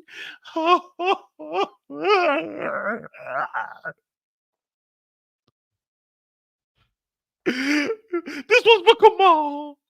This was for Kamal.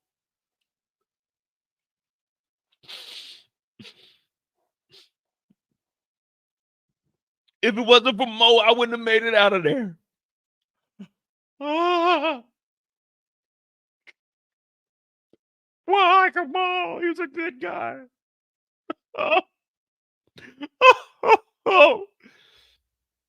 Now, guess what?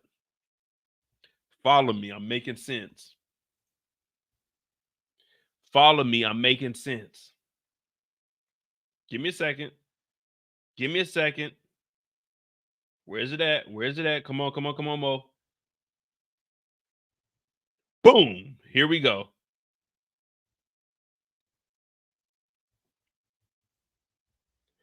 Boom. Rashad Tate. Your brother Kamal Tate died today. Rashad Tate's here in the coroner's office. They got the body diagram right there. Mo, you done did it again. Mo, you done did it again. Mo, you done did it again. Mo done did it again. Rashad, what do you mean my brother's dead? Well, if you want us to, we could bring Don Carter in. He could tell you the story again. Now, you need to be praising Mo because Mo was the one that held it down. Hey, what do I know? What do I know?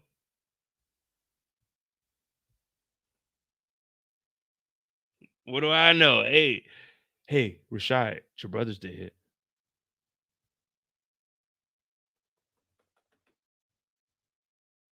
Interesting. Very, very interesting.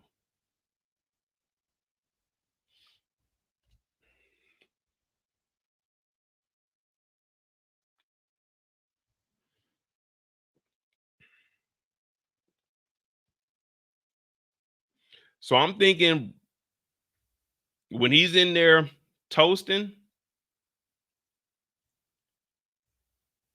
it's to let everybody know how good of a man Kamal was.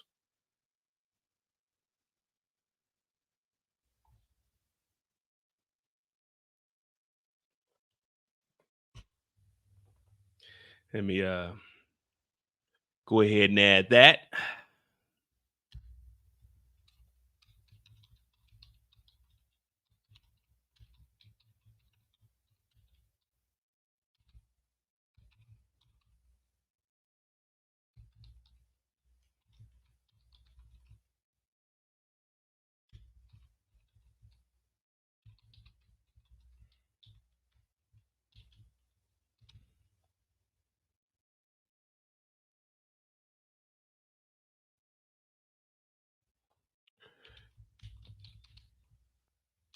Ah, damn.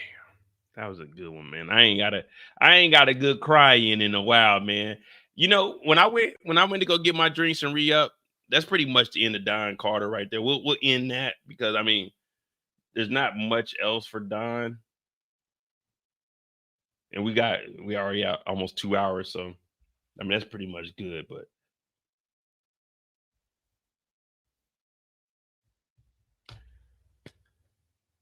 damn. Don Carter, man, he's a dirty mother effer. Watch your mouth. But I fuck with it though. Man, they could do something with this last season, for real, for real.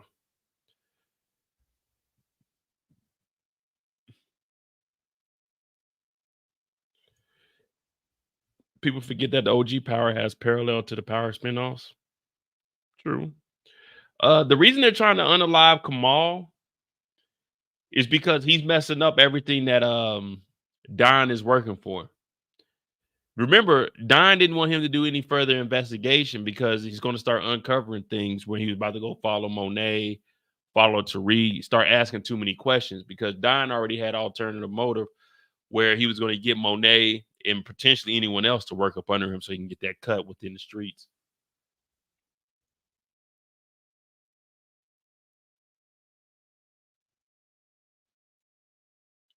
But man, hit that like button, hit that subscribe button. We got Brayden, we got Kane, we got Don. We'll talk about Tariq next, and then from there, because everyone else is really like minuscule roles. What Diana, Effie, we got Drew going to jail, Diana pregnant. We don't really know much about that. Shit, that's really it. They show Davis like once or twice.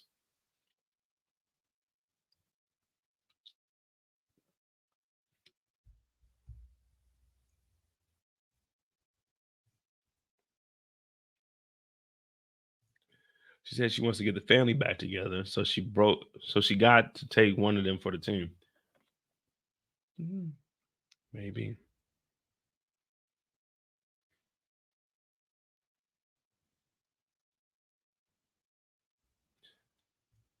No, man, it just looks like it's going to align like that. Don Carter doesn't want. See, Kamal is doing too much police work.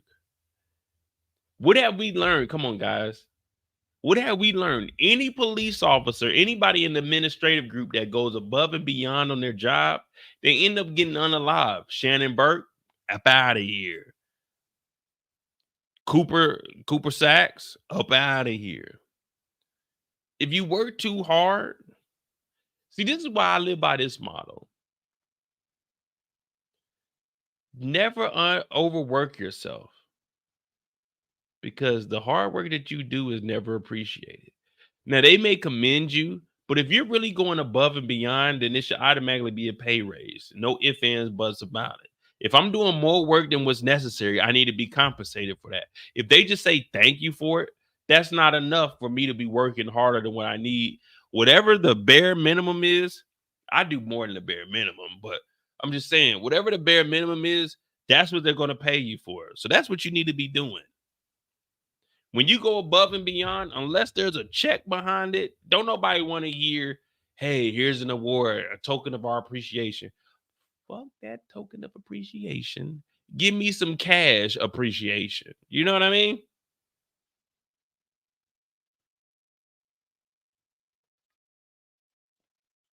Now, Mozzie, what up, Mozzie? We haven't seen you in a while.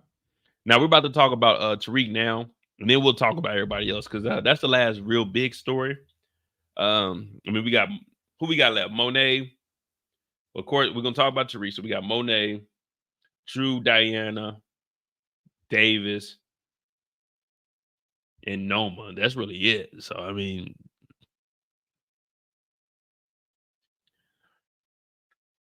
Noma is pregnant, so Noma shouldn't be. I mean, not Noma.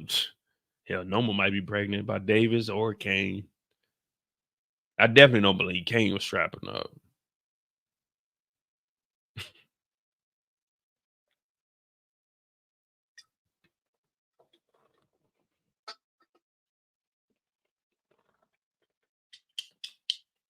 Stop pocket watching.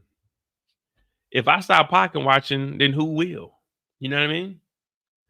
Someone's always got a pocket watch. And I don't think I was pocket watching. I'm saying, listen, when you go to work on Monday and they tell you to stay late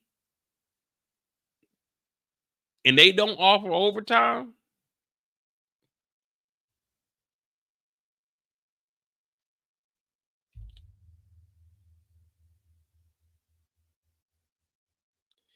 anything past, at my job, anything past 3:30, Anything past 3:30? Oh no, I need comp time. I got like 7 hours of comp time. Yeah, anything past 3:30? Oh yeah, I need comp time for that. I'm off at 3:30. Anything past that, I'm getting comp time. Exposing the truth said pocket watching is for haters. Nah. Pocket watching ain't for the haters. Pocket watching ain't for the haters.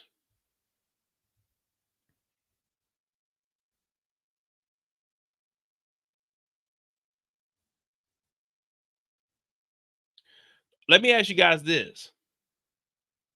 What up, Delicious? If pocket watching is for the haters, and I pay for Netflix, how much does Netflix go for each month? What does Netflix cost each month?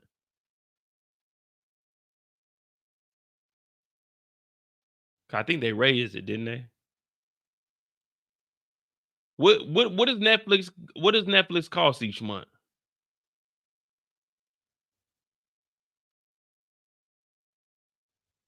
I know they raised theirs, and then I think Amazon's about to raise theirs also. Mine went back to the regular price because it was on. I had a student discount, but now that's just gone.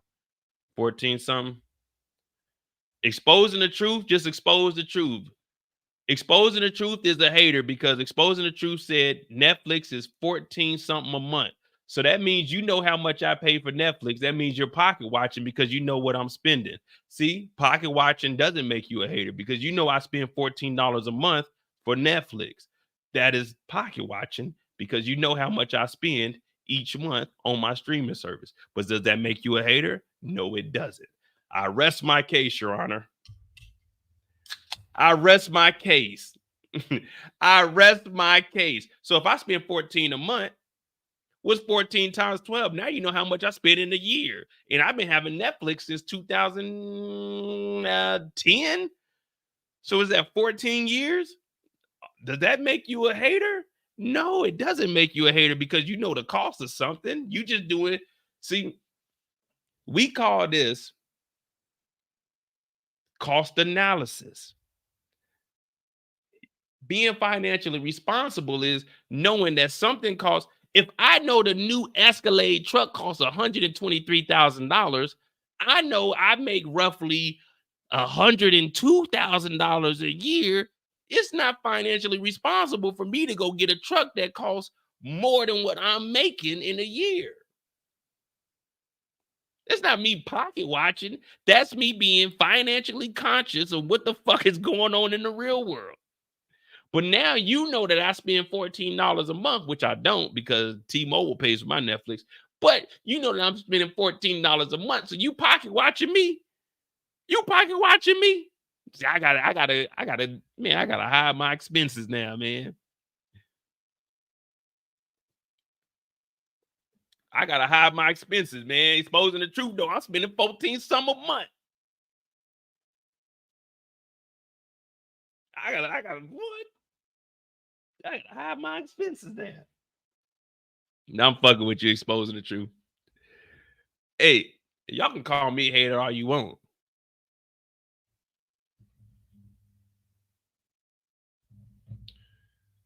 Let me ask y'all this.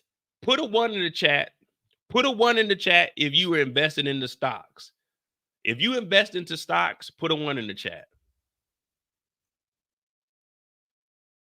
I'm not gonna move the goalpost. Put a 1 in the chat if you invest in the stocks, and then we're gonna talk about Tariq. If you're an investor, put a 1 in the chat.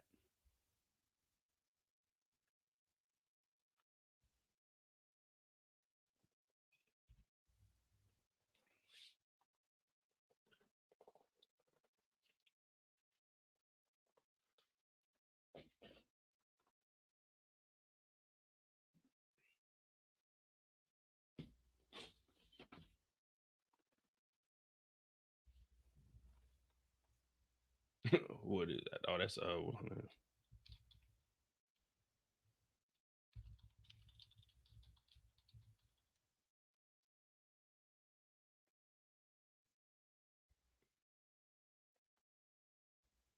Okay.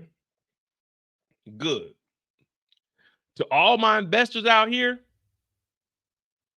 if you put a 1 in the chat, you are a hater.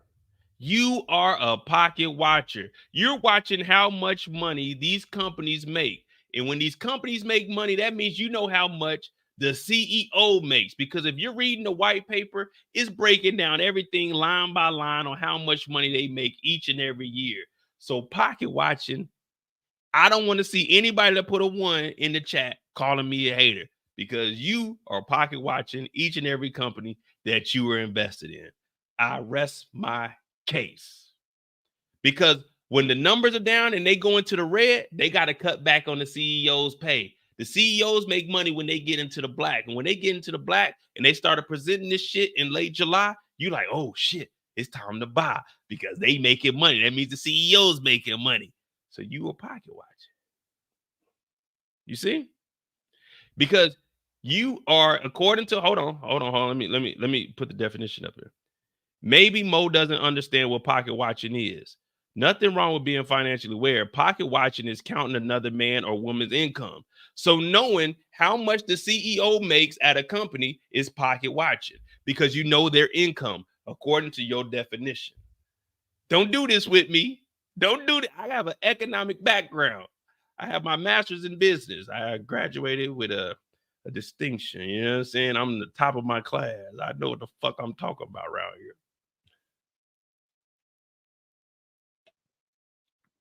Hey, I'm just saying. So whenever somebody donates to my channel, if y'all see anybody, matter of fact, someone super chat me 99 cents right now, please. Just super chat me 99 cents. I just wanted to show 99 cents on the screen, because if anyone sees that I got 99 cents, that means they pocket watching. Somebody super chat me right now 99 cents. I want to make each and every person in the chat a hater like me. Someone super chat just 99 cents. Because if anybody looks at that 99 cents, that means they pocket watching.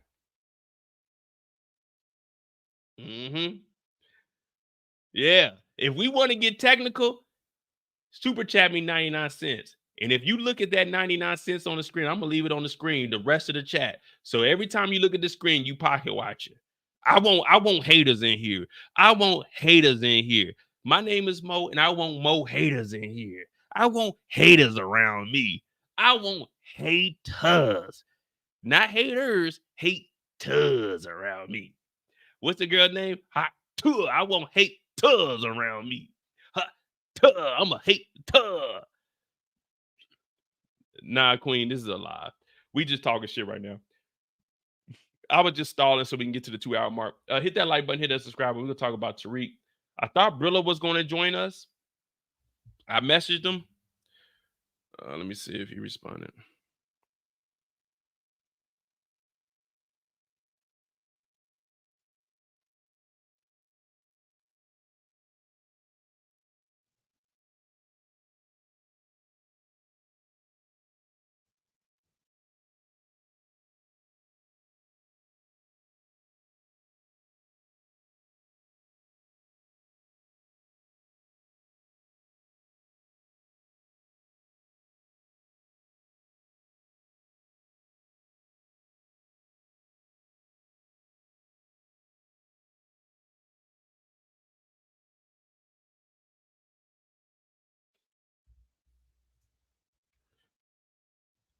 Oh, yeah, real quick. I just wanted to ask y'all a question.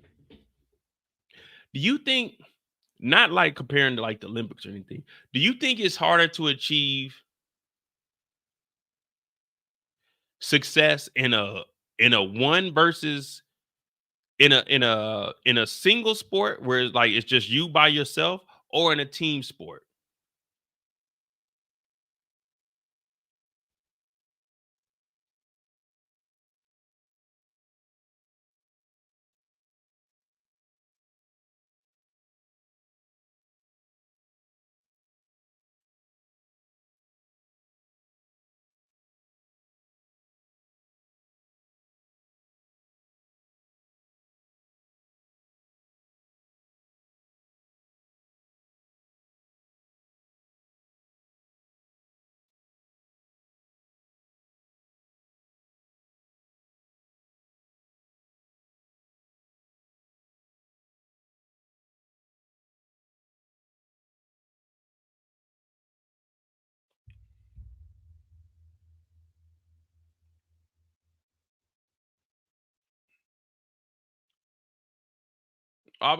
So that was just my debate. Like, to me personally, I think sports where it's you versus like 10 people, I think that's a harder. The odds of you winning that are lower than if I play on a team with all of the best players. If I have a bad night, I still got the best players on my team.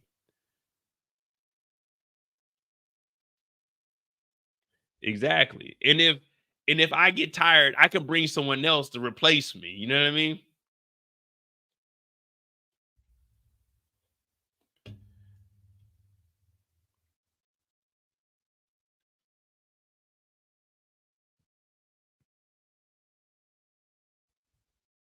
I was just asking. All right. So let's continue on. We got Tariq St. Patrick up next. If you're new, hit that subscribe button, hit that like button. Tomorrow we will have the Olympic video up. I didn't know how you guys wanted it, so it's really like me walking in there. I'm gonna do a little bit of voiceover. You're gonna see security harassing me, trying to get in there, me finding my seats, and then I didn't really do too much talking, but I got the whole like 4x1. The 4x4. I got that whole thing. So it'll be going back and forth between the race and me yelling. I ain't gonna lie, I was hype as hell. But the Olympic video will be up tomorrow. And I think I'm gonna start doing a lot of videos for like me traveling, man. Y'all convinced me, man. I love you, Kendall. All right, we got Tariq St. Patrick. Let's get this thing started, man.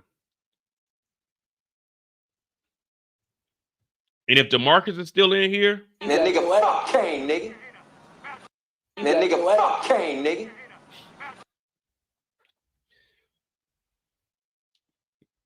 yeah, no allows been doing his thing. He got bronze in the 200, but the fastest man in the world is no allows. He won the 100. Excuse me. They don't say the fastest man in the world is who won the 200. It's who won the 100. So no allows. He did his thing. You know, I talk shit, but I'm Team USA. You know what I mean? USA. When I was at the Olympics, we had that USA chant going. USA, USA. It wasn't a lot of us in there. It's probably I'd probably say it's probably like 3,000 of us in there. USA, USA, USA. I felt like Frank Lucas because I was in the front row. There's this old German behind me. They looking mad because I'm standing up when we racing. I'm looking at them like, hey, y'all paid for it. You feel me? You feel me? Olympics was dope. If you get a chance to go in 2028, man, I advise you to go, man. But listen, if you're going to go to the Olympics, buy your tickets early. I got resale tickets. The original tickets were $300. I got resale tickets for like $430. So LeBron was caught on audio talking shit about Steve Kerr.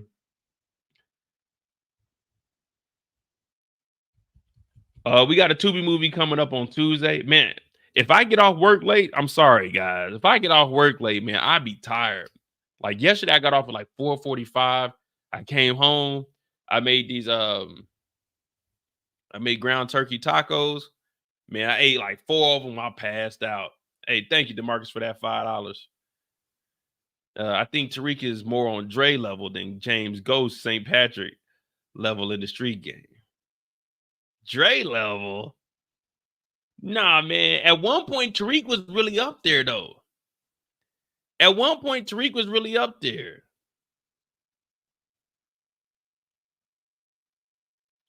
I really hope that Exposing the Truth and Kendall don't read this super chat that's on the screen that's going to be up here for the rest of the night. I hope they don't know that I made $5 tonight.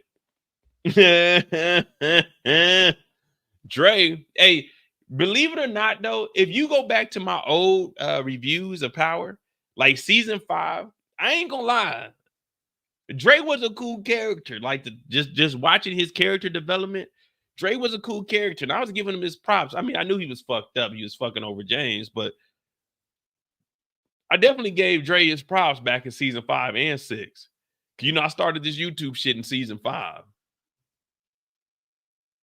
So I'm kind of an OG, you know what I mean? I got 6 years in, damn. I got 6 years in the game, man. What have I been doing with my life?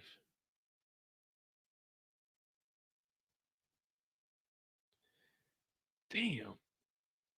6 years So it took me, people are growing differently now, man. And you know, it took me 3 years to get 1,000 subscribers. 3 years. I got my channel monetized in October of 2021. Damn. Time flies. Yep. I started my channel in January of 2018. I was doing skits. Then I started talking about Power when season 5 came out. I got my first 1,000 subscribers after 3 years. And then from there to now, we about to do 49,000 subscribers in 3 years. Man, some people, they doing that shit in like a year, but I appreciate all of y'all, man. I seriously do, man. I really do enjoy doing these lives and talking about Power with y'all. I can get on, like, I love the live shows and interacting with y'all, man. This is like my therapy, man. Y'all get on here, y'all clown me, I talk some shit. You know, I'm always defend the opposite of you guys, man. I got to, man. I gotta entertain, but I can defend any side of the board. But hit that like button, hit that subscribe button. We about to talk about Tariq St. Patrick. We about to jump at this thing. We about to go ahead and knock this thing on out like we supposed to. Because don't nobody break a show down like Mo break a show down. Because Mo break a show down how a show's supposed to be broken down. We got Tariq St. Patrick, part 2, Ghost. My name is Mo.J. Hit that like button, hit that subscribe button. All right, here we go.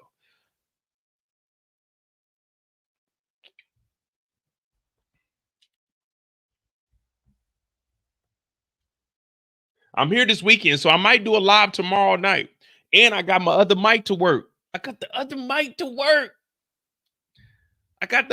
but we can't do it on StreamYard. I got to do it on OBS. But I got the other mic to work, so I'm going to start bringing people over. My homeboy, Jay Wayne, he has an event August 24th. That's my mama's birthday. My birthday, August 22nd. So, shit, yeah, we got to get right. You know what I'm saying? We're going to do a birthday live. Then I'm going to Brazil for a week. I'm going to come back, and I'll be here for like 2 days. And then I'm going to go to Amsterdam for the weekend. And then we'll be back for episode 2 that next week. But I'm going to do a live for episode 5. Yeah, I'm going to do episode 5. No, episode 6. My bad. Episode 6 when I'm in Amsterdam.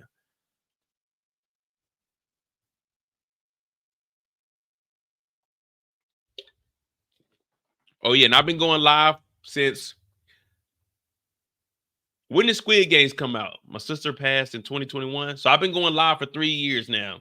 September 2021 was when I first went live. And that was when I think it was a Raising Canaan or was it Ghost? It was Ghost season 1. Ghost season 1 came out 2021.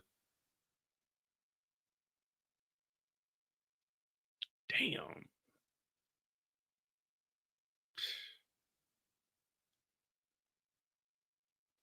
Man, we've been working, man. All right.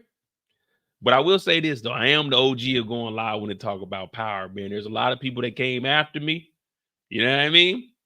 So shout out to Mark Dark. You know what I'm saying? He the OG. But after Mark Dark, then it was me.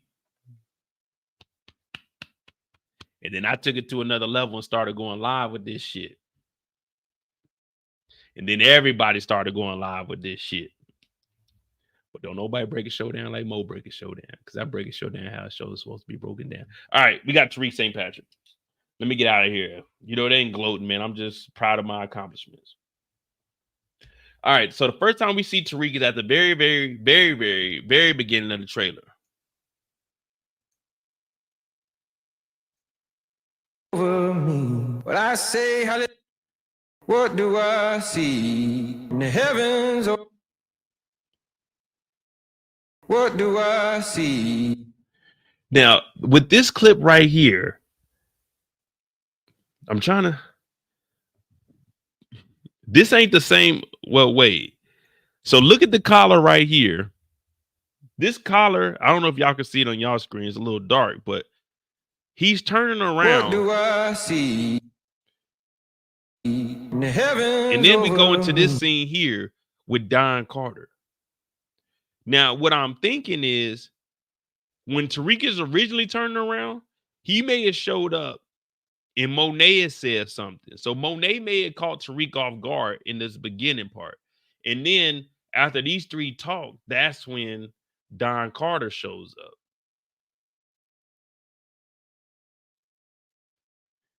See, Tariq turns around And then we see Don Carter here. So do we believe that?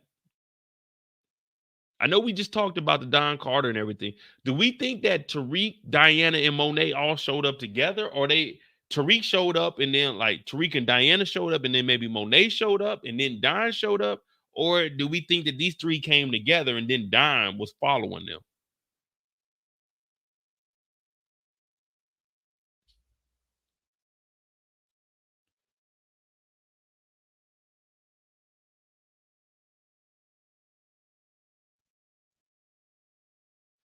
Because I don't know.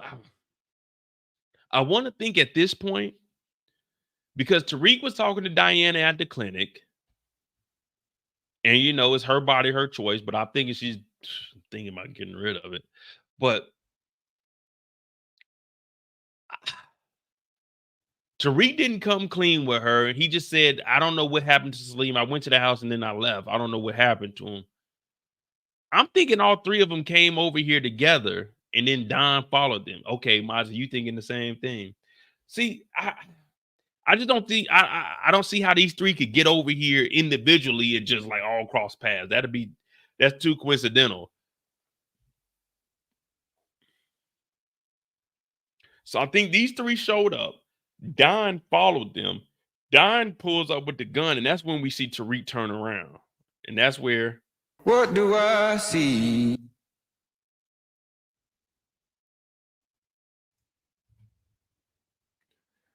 That shit look dark on y'all screen. What do I see in the heavens over me? Well, I say hallelujah.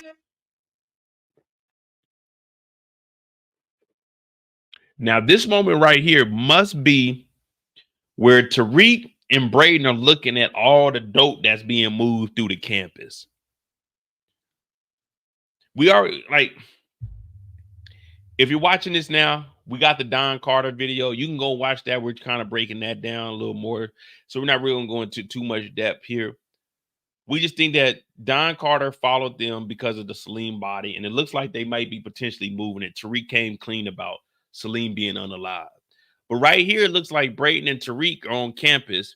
And Tariq got the James St. Patrick pose. Whenever you see this, just assume that not the Rock, you know what I'm saying? Not the ROC, but the ROCK on the streets. Whenever you see Tariq doing this, he's in his James St. Patrick. So this must be them just looking around campus like, damn, we really moving that product out here. Now, they might have individual dealers. Since they've been moving stuff through the underground, they might just be networking above ground at this point. It's like, hey, we got to get this product out. Because remember, when they were showing them working down in the club, they had the people selling T-shirts. Whenever you put your order in, you know what you were going to get. If you order a large sweater, a large T-shirt, a medium shirt, small shirt. So everything was strategically placed out so you could automatically know exactly what you're getting. Now, at work today, they sent the email out. Hey, if you want to order like a fleece, if you want to order a sweater. But then I was like, man, I'm not about to order no polo. Where am I going to wear that polo to? I'm not wearing a polo to work. I wear a hoodie to work. I wear a hat to work. You feel me? So I ain't gonna order nothing.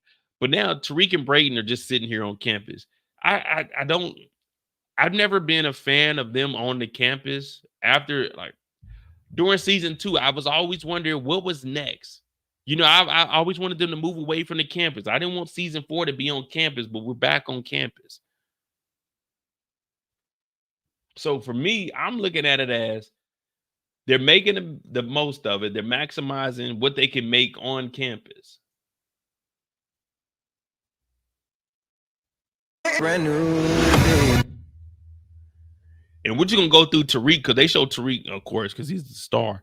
Then we see Tariq talking to Tasha, a.k.a. Vanessa. Now, I'm not sure where they actually meet up at. Maybe Tasha. This is the last part, so I don't see Tariq being able to make moves up to where Tasha is and back when we got serious shit that we need to handle here in the city. You know what I mean? It's a lot of moving pieces, but we can't necessarily be going up and talking to Tasha. Tasha may be on her off day, got to come down to New York and come talk to Tariq. What's up, Rashandra? Shonda, my bad. Tariq can't be affording to go up to where Tasha is.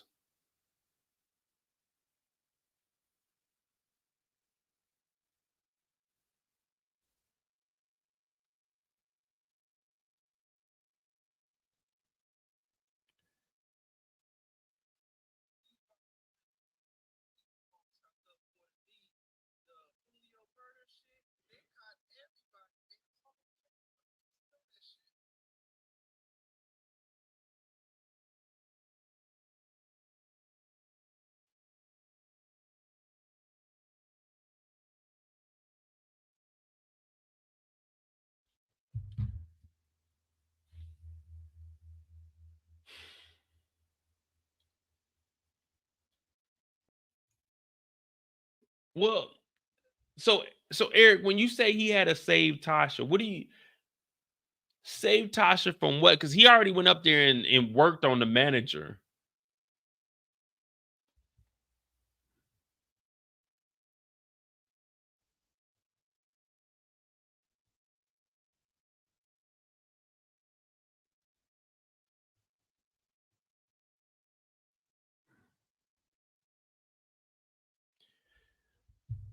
I don't know.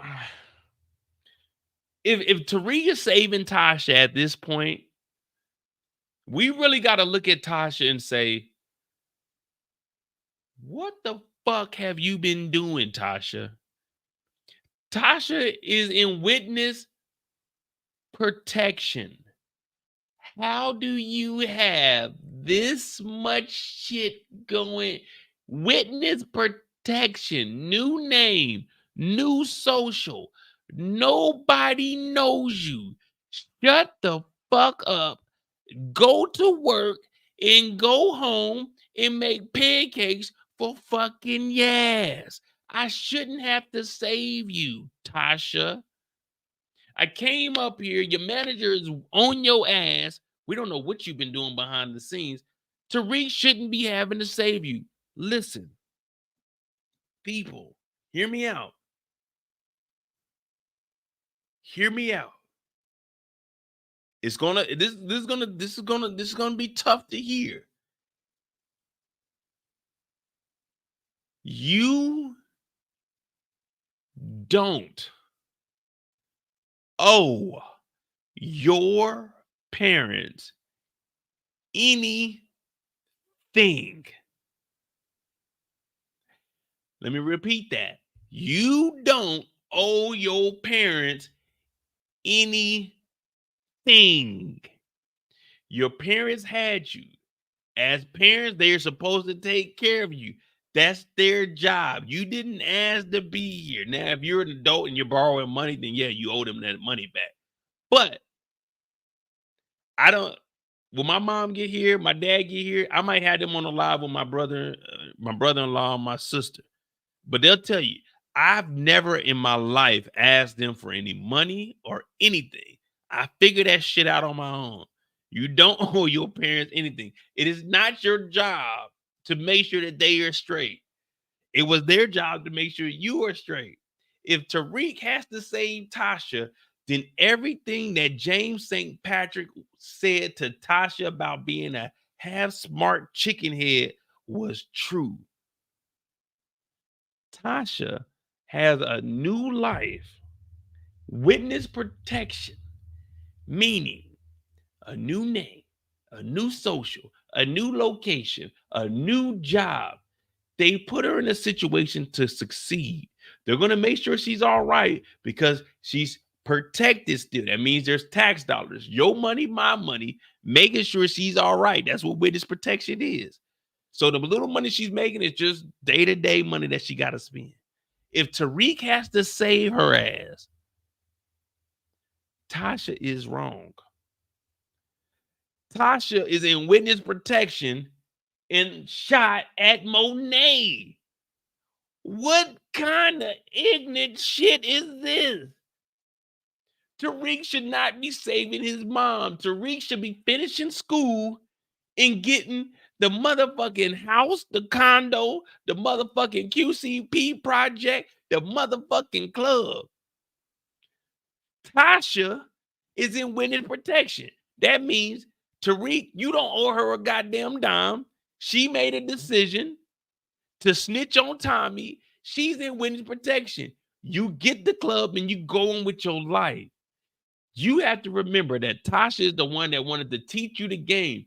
Tasha, the one who had a young child, was the one slanging dope out of a fucking daycare.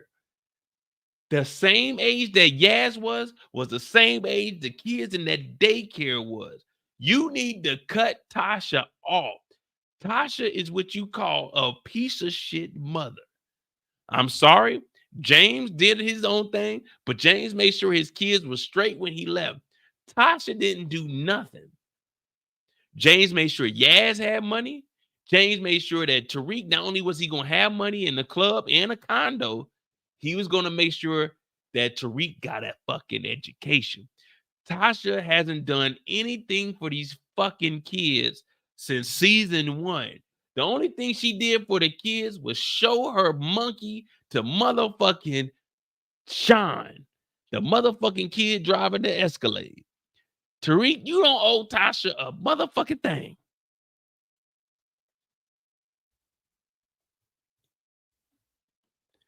Tasha is the epitome of piece of shit. There should be no reason Tariq is saving Tasha 10 seasons later. 10. 1, 2, 3, 4, 5 plus 1, 2, 3, 4, 5 is 10 seasons later. There's no reason Tariq St. Patrick should be saving Tasha. This is exactly what Grandma was talking about when she said, Tasha, you fucking tripping. You didn't go to college and get no education. James is taking care of your ass. Now you want to switch up on James. You want to go fuck Silver. Here we are 10 seasons later. You don't even want to work no more. I'm losing my goddamn voice. Tasha, you're making life rougher on Tariq.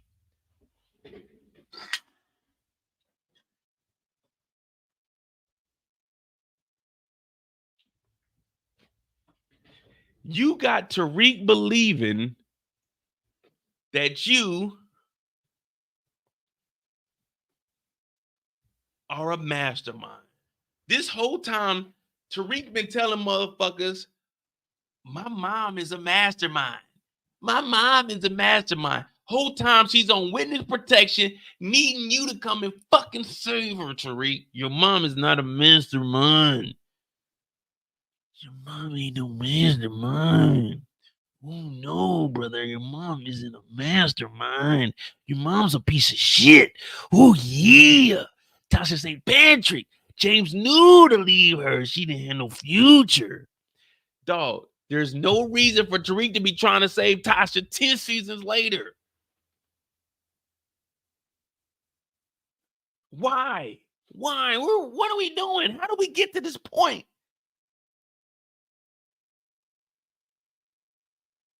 Tasha's working at Shop Depot. Oh, yeah. Y'all not doing this tonight. Y'all not doing this tonight, man. This whole time, people been going in on James on how he was treating Tasha, but everything that James said about Tasha is coming true now.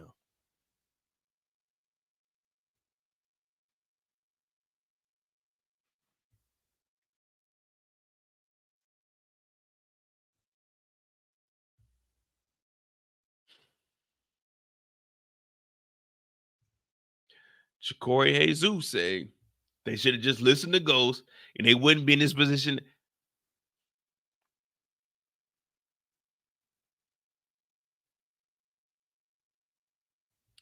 Nah, Ja'Cory, you can't say that, Ja'Cory. Ja'Cory, you remember this? Matter of fact, I'm gonna go find it. Matter of fact, let me go find it.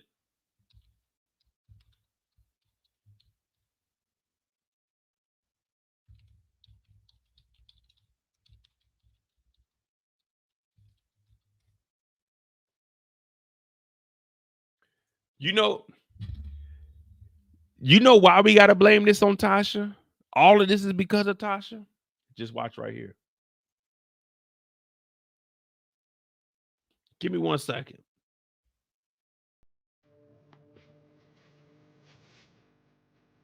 When we met, who'd you think I was gonna be?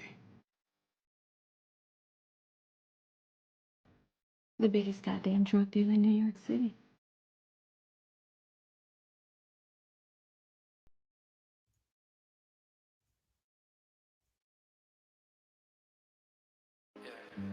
The biggest goddamn drug dealer in New York City.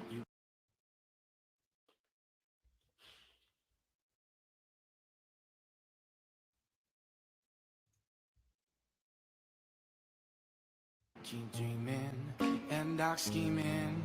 The biggest goddamn drug dealer in New York City. The biggest goddamn drug dealer in New York City. The biggest goddamn drug dealer in New York City. You keep dreaming. The biggest goddamn. The biggest goddamn drug dealer in New York City. You keep dreaming. The biggest goddamn drug dealer in New York City. The biggest goddamn drug dealer in New York City. The biggest goddamn drug dealer in New York City. The biggest goddamn drug dealer in New York City. The biggest goddamn drug dealer in New York City. The biggest goddamn drug dealer in New York City. The biggest goddamn drug dealer in New York City. The biggest goddamn drug dealer in New York City. The biggest goddamn drug dealer in New York City. The biggest goddamn drug dealer in New York City. The biggest goddamn drug dealer in New York City. The biggest goddamn drug dealer in New York City. The biggest goddamn drug dealer in New York City. The biggest goddamn drug dealer in New York City. The biggest goddamn drug dealer in New York City. The biggest goddamn drug dealer in New York City. The biggest goddamn drug dealer in New York City. The biggest goddamn drug dealer in New York City. The biggest goddamn drug dealer in New York City. The biggest goddamn drug dealer in New York City. The biggest goddamn drug dealer in New York City.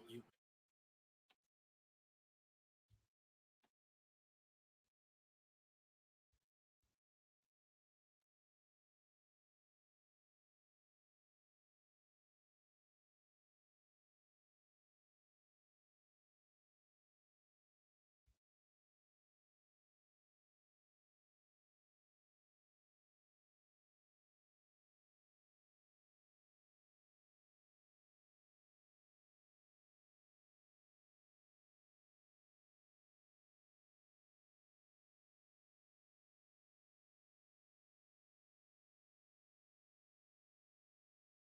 The biggest goddamn drug dealer in New York City. The biggest goddamn drug dealer in New York City. The biggest goddamn drug dealer in New York City. You keep dreaming and dark scheming. Yeah. See that, Pop? The biggest goddamn drug dealer in New York City. The biggest goddamn drug dealer in New York City.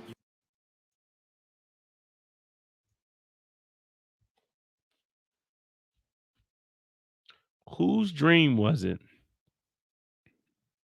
I just want an easy, just the first name. That's all I want.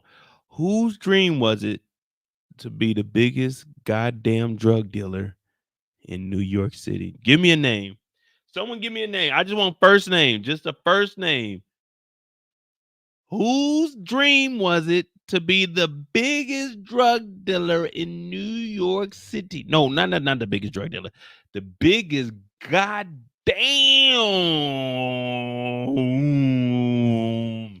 drug dealer in New York. Whose dream was that? Whose dream was that? Someone tell me whose dream was that so we can continue on.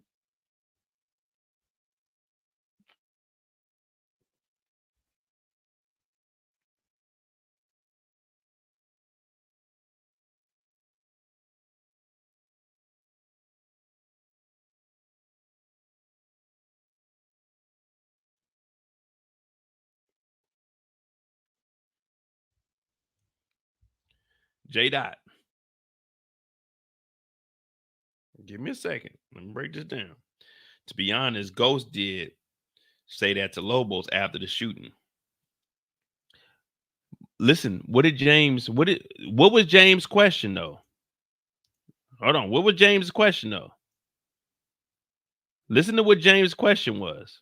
When we met, what'd you think I was gonna be? When we met. Not after a shooting, not after James had been selling drugs for Lobos for a while. When we met, what did you think I was going to be? Tasha already had aspirations of James St. Patrick being the biggest goddamn drug dealer in New York City. That was never Ghost's plan. From the moment we seen Ghost on screen, Ghost was trying to legitimize Club Truth. Tasha always wanted to push him. Remember when Tariq wanted to learn the game? He said, I'm not teaching my son the fucking game, Tasha. Tasha said, well, I'm a teacher. So then she taught Tariq the game. And guess what? Now we're in the game. Now we're 10 seasons deep. Now she needs to be saved by Tariq St. Patrick, the same one she introduced to the game, because James put a gun, a fucking pistol to his son's throat to try to scare him out of being in the game.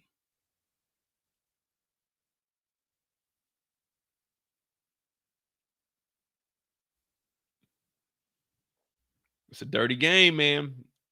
Listen, I don't have kids, but be careful who you have kids with, because the influence that they have on their children, if you look like me or darker than me, the game ain't set up for you to succeed, my brother. So be careful, because you too might have a Tariq St. Patrick. Oh, Lord. At least have a St. Patrick. But if you have a, listen, if you have a Tejada, don't hit me up for any advice. If you have a Tejada kid, ain't nothing I can do for you. It ain't nothing I can do for you. You got a Tejada kid. Let's continue on.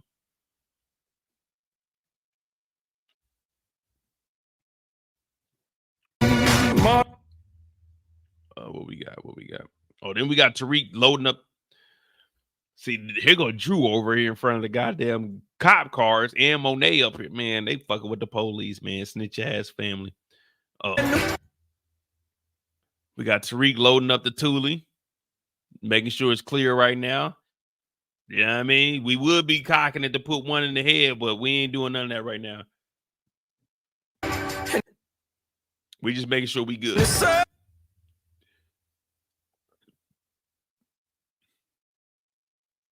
All right. Now with this scene here, initially we were thinking it was, well, I was thinking it was part of the scene with Brayden, but this looks like a scene with Zion. Now, I'm not sure when this actually occurs, and we can see that as Zion because of the rings. But Tariq is getting choked out. Now, what I'm thinking is maybe they losing some product. Maybe when Kane rushed old boy after the shooting. What do you think is the reason behind Zion choking Tariq out? Because remember, when he was questioning Brayden, it was kind of like, you know what I'm saying, Brayden, I'm making sure you motherfuckers ain't bullshitting me.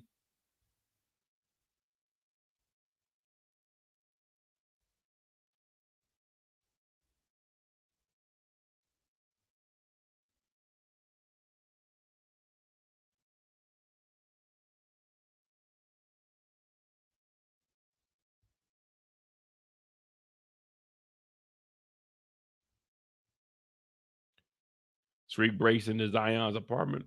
What would we got our new deputy in here, J-Dot, you know what I'm saying? J-Dot, Mo-Dot. We on the, hey, when we on the call, ain't no we ain't solving no crimes, but you know, when J-Dot and Mo-Dot on the scene, we gonna figure some shit out.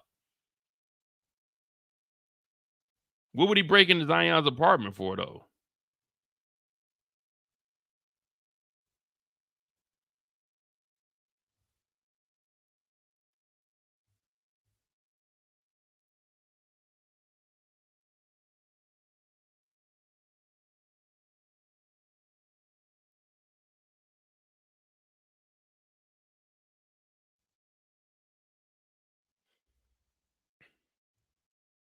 You ain't gonna read the comments. Come on, yeah, I'm reading the comments. Kendall, calm down. Just when you start getting over like 2 or 3 sentences, I'm like, man, I ain't reading no paragraphs. You gotta. If you want me to read like paragraphs, man, you gotta send some money with that, man. I do like 2 lines, 3 lines at the most.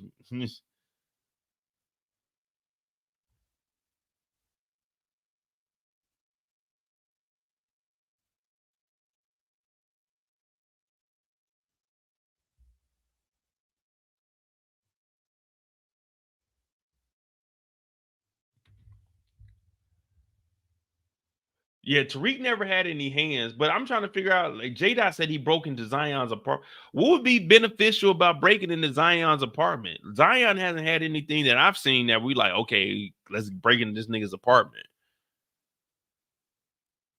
Especially like at some point, we got to start looking at Tariq also. Some of the shit that Tariq does, if you know you can't fight, don't get into fights with people. You know what I mean? If you know you can't fight, don't get into fights with people. See me, I was probably like a mid-level fighter. I ain't gonna say, I mean, I already gave y'all stories of me getting my ass whooped. I'm probably like on some real shit, probably like 7 and 4 in the street. But if you can't fight, don't get into shit where you gotta fight. You know what I mean? My shit, I had to fight. I was beefing with niggas, so it's like we out and about. It is what it is. You just gotta scrap. But Tariq be doing some shit that you kind of got to question Tariq too. And we like, man, you our favorite character, but come on, Tariq, really? Why would you break into Zion's apartment if you ain't got no gun on you?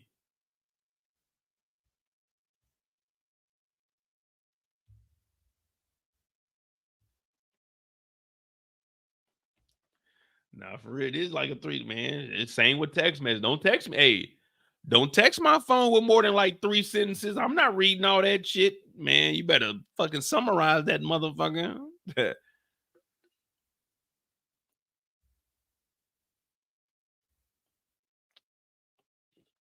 You know me. I show y'all my battle wounds.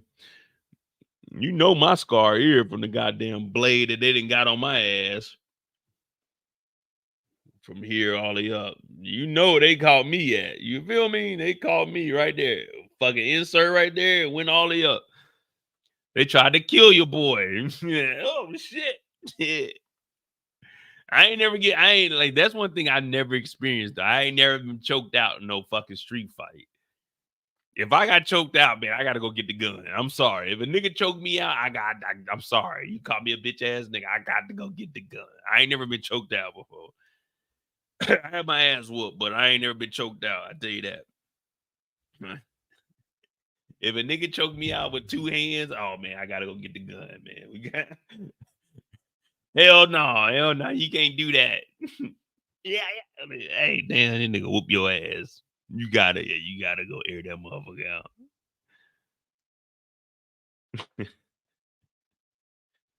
Damn, Tariq, come on, man. And then like, I don't think he's breaking into nothing. I think Zion's asking him about some money. Maybe they came up so short on some money. Because remember how he was questioning Brayden? He was questioning Brayden, and then he gave Brayden that weird ass awkward hug.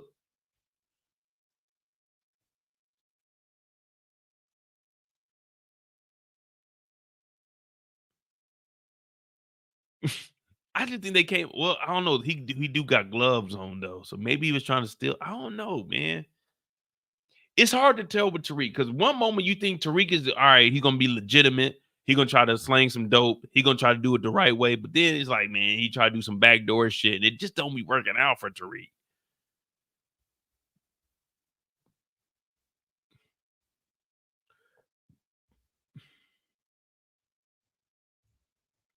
Kendall said, if James was in the game, why not be the biggest one? Man, just like I'm on YouTube. I'm not the biggest YouTuber. You know what I'm saying? I just do it because I enjoy it, man. Y'all my fam. Y'all my fam. Hey, 2-hand choke out. Like, hey, come on, man. 2-hand choke. Zion. All right, look, Zion. All right, man. Yeah, we short. Man, but that's because Brayden's half was short. I had my half, man. I'm just saying, Brayden was over here because his girl a junkie, man. His girl's in the hospital. If you want to put a plug on the bitch, she's in room 238 at the municipal hospital, man. You can get her out of here, man. Yeah, man, it was Brayden, man. His girl, man, she's a junkie.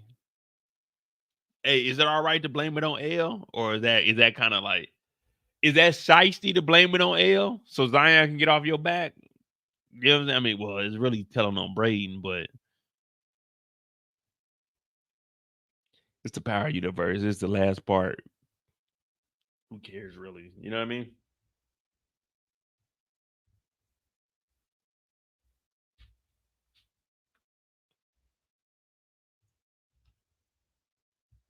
Was the next time we see Tariq in this damn.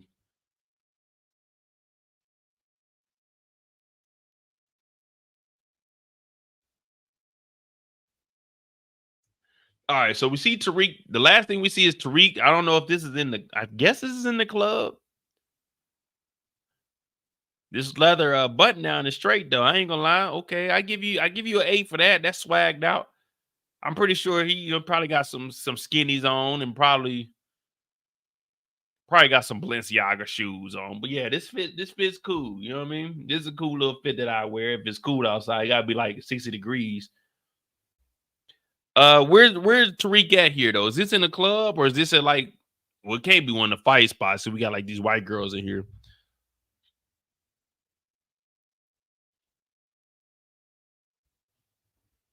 Kenneth said, I ain't striving to be the biggest YouTuber. Nah, because, hey, the biggest Mr. Beast is going down, man. They exposing the shit out of Mr. Beast. I might hop on the Mr. Beast, you know what I'm saying? I might hop on the Mr. Beast train, pause on the train. But yeah, Mr. Beast is going down, man. That dude, dog food or whatever it is, 404 been exposing him. He about to drop video 3. Yeah, Mr. Beast is over with, man. Mr. Beast is over with. Whole time, everybody was thinking he was good. I was like, oh well. Now, I'm not trying to be the biggest YouTuber. I just want to get my channel up to where I'm making like, I mean, at the end of the day, I really don't do it for the money. Because, right now, I probably get like $300-$400 checks if power ain't on. But yeah, it's cool. I do it because I enjoy just being on here. But, so if I can get it up to like $5,000 a month consistently, yeah, I'll be like that. That'd be that's more than enough money for me. But I don't know where Tariq is at. But it looks like maybe one of the parties. Maybe they throwing it at a bigger venue. Maybe they got a concert going on or something. And then the last thing we see is Tariq with the gun. So this is the same night though. Look at the jacket. Look, Tariq got the leather on. Then the leather is open. Leather on. So he running into somebody at the club that night. Yeah, that's what I'm thinking too, Kendall. It may be somewhere on campus, but look, Tariq when he's chilling, and now he's hot. Chilling, now he's hot. Chilling, now he's hot. Chilling, now he's hot. Chilling, hot. Chilling, hot. Chilling, hot. Chilling, chilling, hot. Chilling. So he must have seen somebody in here, and then he either follows them to the back or he catches them in the hallway. But it says like father, like son. So he's laying somebody down, and that's the last thing we see of Tariq. Who y'all think he's catching here in the club, though? One of Noma's goons, maybe Kane. Who y'all think he's catching in the club?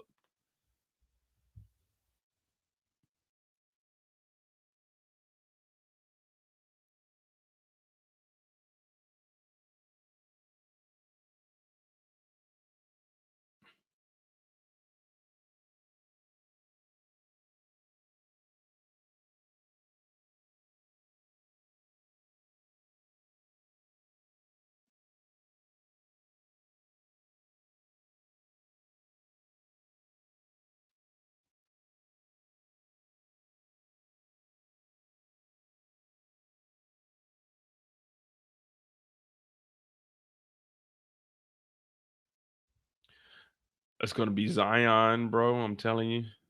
You're gonna stab him with a piece of glass. So you think Zion's gonna come to the actual, like, to the campus?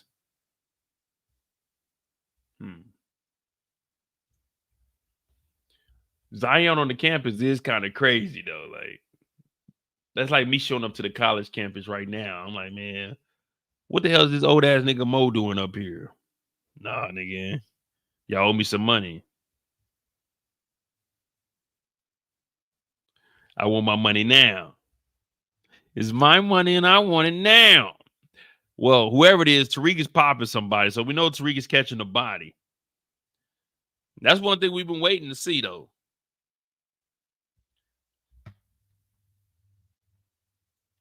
I think Tariq tracks. Oh, so you thinking Tariq is at Zion's club? Now that's interesting. That's interesting there. Let's say Tariq, because remember I was joking around about Zion and fighting Kane, and then he moved to a different location. So maybe he does have a club. Maybe he has an alternative spot. He's like at a club or something, and Tariq goes to the club.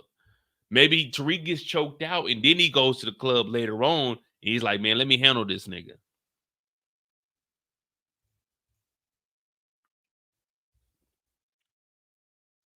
See, Ja'Cory, you're going exactly where I was talking. Like, so J-Dot is saying he tracks Zion down at his club.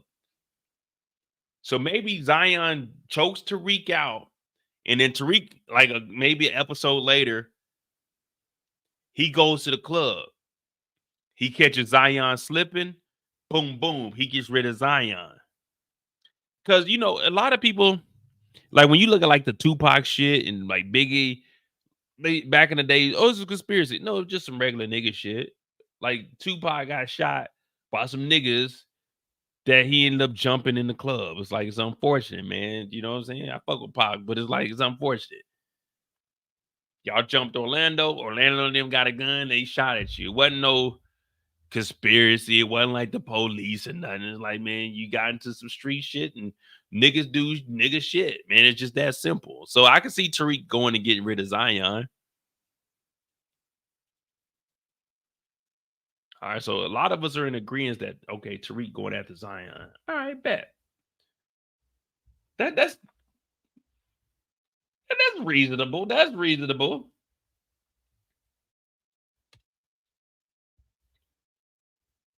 All right. So we good with Tariq. We're going to talk about Drew next, though. We're going to talk about Drew next. Give me a second.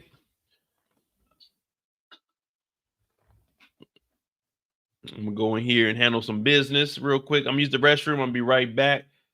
Hit that like button. Hit that subscribe button. I appreciate all of y'all. We got, we basically 3 hours in on an off night for Power. We got Bel Air next week. We're going to do Bel Air on Friday, though, because I'm here. And shit, a grand old time. Hit that like button. Hit that subscribe button. I'll be right back. Play this trailer for y'all. Get y'all some tunes.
hit that like button, hit that subscribe button.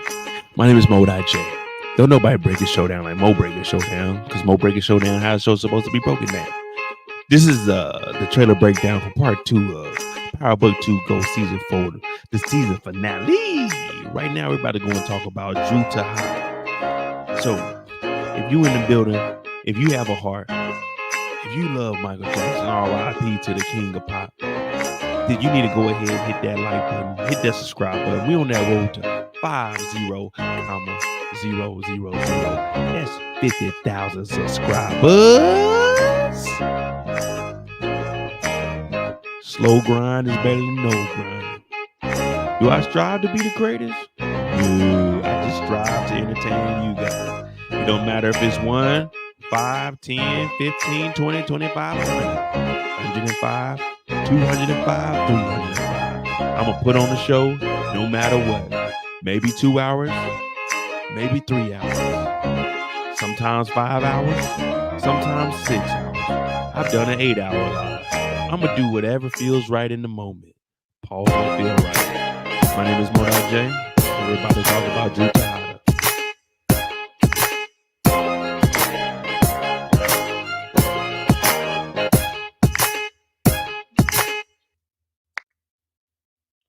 All right, here we go. We back. We are back. We're back, baby.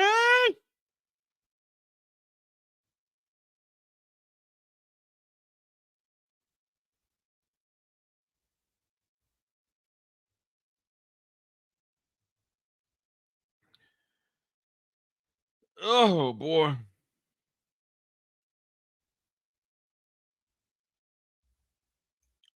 All right, we got Drew Tejada, and then because we had 3 hours, so that'd be about 3.5.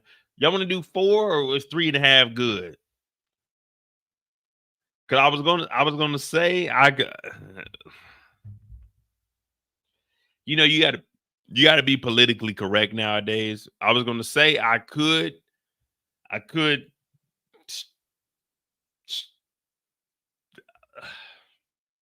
All right, fuck it. Pause. I was gonna say I could stretch Drew for 30 minutes, but that just doesn't even come out right. Pause on the come out right, or stretch on the like.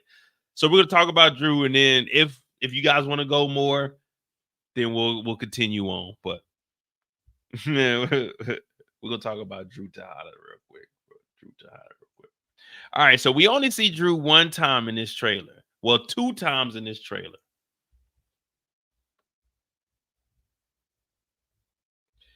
Do you guys, before we even talk about Drew, do you guys think that we're going to see Janet again? Because we never got like the story about Janet. Janet was really one of the most useless characters we've ever had. Nah, I can't be on the radio because I slip up. I curse too much. I don't. I like me. I just talk. Unless you put me on XM, I just talk. I don't really. You know, I never. It sounds bad, but I never come prepared for none of these lives. I just get on the live and I just talk, man. That's what I think my strength is. I can just get up here and ad-lib everything. When I come up with these stories and I do like the fake crying and all, I just make a story up, man. That's just what I do. Sometimes I'm at work, I slip up and say nigga to my boss. I'm sorry. I can't help it. Sometimes I be saying, you know what I'm saying? I'm talking, you know, and I don't say, you know what I'm saying at work because, you know, I don't say, you know, I don't say like, I don't say, But when I'm on here with y'all, man, y'all family, you know what I'm saying? When I'm on here with y'all, I'm comfortable. I'm just me. You guys don't really, I mean, y'all don't judge me. Y'all clown me, but I'm fine with y'all clowning me. You know, I can clown back too, because there's nothing anybody can say that you can talk bad about my family, make jokes about my mom and my dad, but y'all don't know my mom and dad, so none of that's going to offend me. There's nothing you can say about me that's going to be like, damn, man, you hurt my feelings. You know what I mean? Like, I haven't done no weirdo shit in my lifetime, so I'm fine with whatever you say about me. But that's kind of dangerous, though, because, you know, you can clown me, and it might be funny, but I can go below the belt, and it's not going to be funny. It's going to hurt. All right, we got Drew Tejada. All right, man. Let me get focused. All right, Drew Tejada. The first time we see Drew in this damn trailer.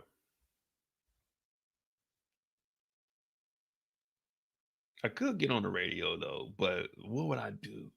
If I did radio, they gotta put me on. I gotta be on the radio from like 11 p.m. to 1 a.m. Oh no, those are prime hours. You gotta put me on the radio between 9 and 11. Put me on the radio at 9 to 11, but put me on like the, you know what I'm saying? What is it called? The Midnight Storm or whatever. Let me do like the R&B tracks. But then let me, you know what I'm saying, 11 o'clock, that still give me time to, you know what I'm saying, get a little fresh, pop out, and go see what the city looking like. Matter of fact, there's this girl that's in Germany. She's been going like viral and stuff. She's talking about being an American in Germany. One of these lives, I'm going to do a live, and we're just going to all go on her page, and we're going to flood her. I'm going to try to collaborate with her because she be doing shit. And if, because she lives over here in Germany too, and if we could work together, man, we could do some shit. Her audience and me being able to break down TV shows, that'd be good. Matter of fact, hold on, I'm gonna find her name for y'all real quick before we talk about Drew.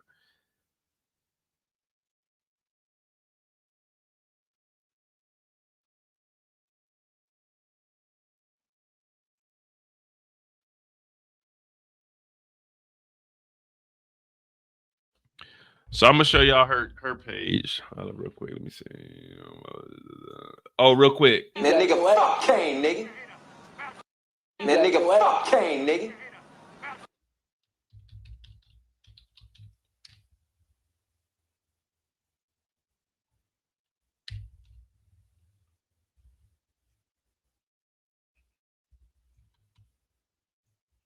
So this is her page here. She lives in Germany too.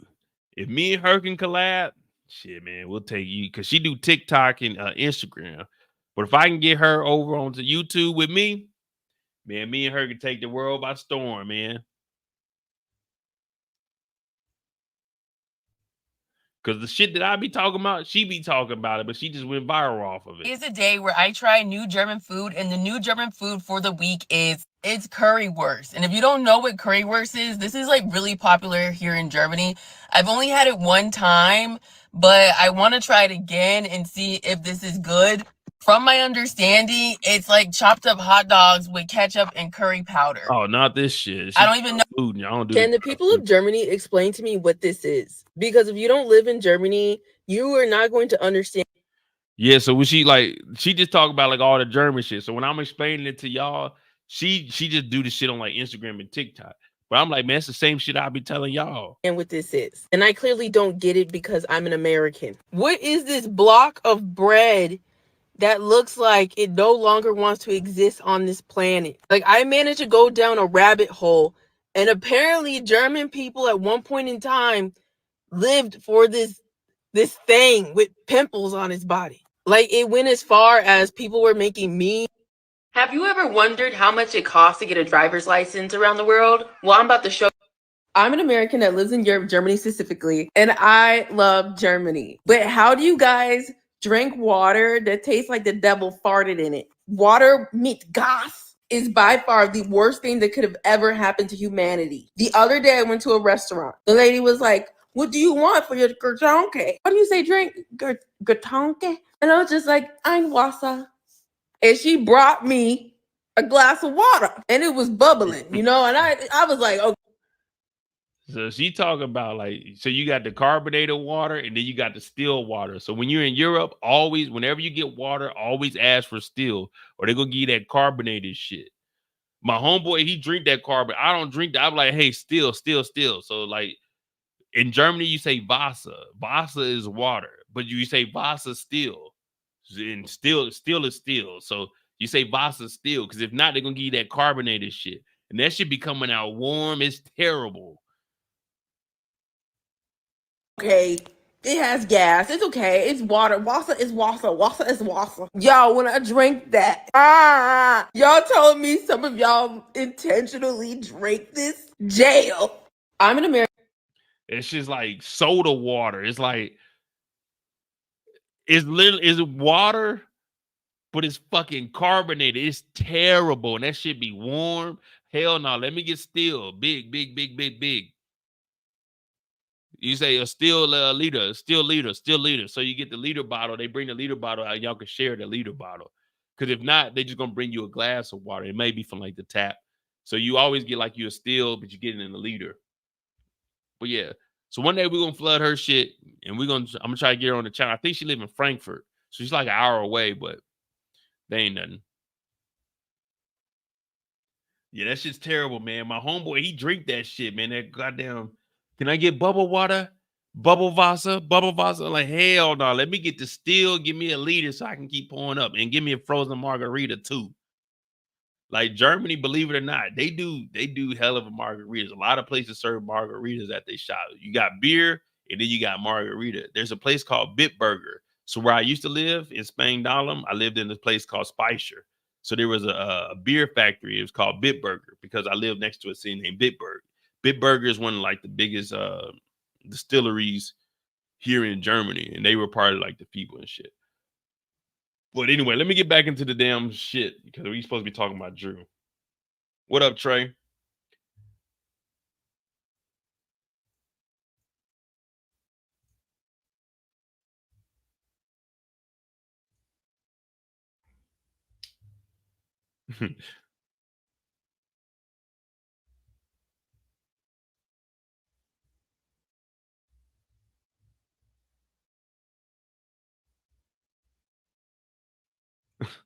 Trey talking about we'll help you bag. Hey, first of all, come on, mate. Hey, Trey, you know my pedigree. I don't need any assistance when it comes to bagging.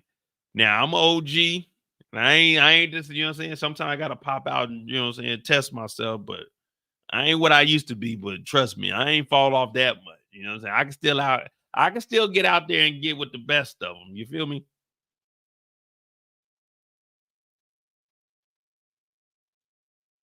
Don't try to play, Dave. Don't try to play, B-Trey. I know you don't mean no harm, but you know, don't try to play your boy.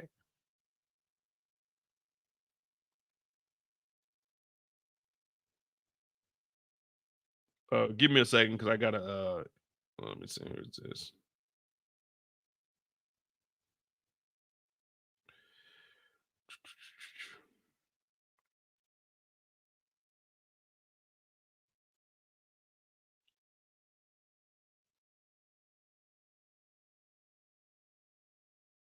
All right, here we go. Drew Tejada, and then we're gonna get the hell up out of here. All right. Drew Tejada. In the trailer, we only seen him twice, I want to say. So the first time we see Drew,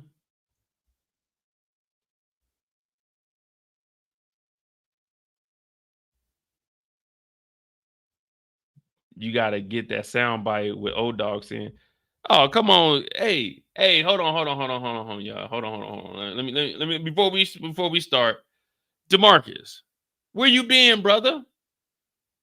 DeMarcus, where you been, brother?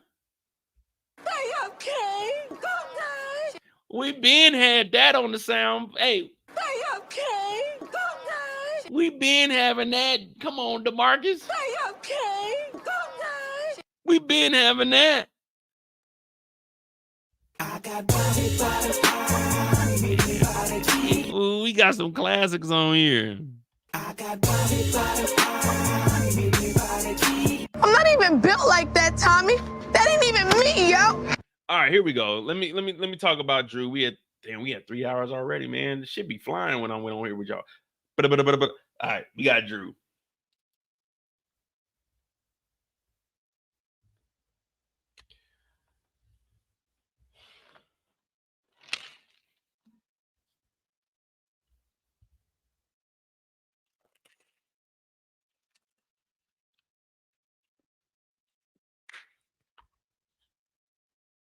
All right, the only time we see Drew in the trailer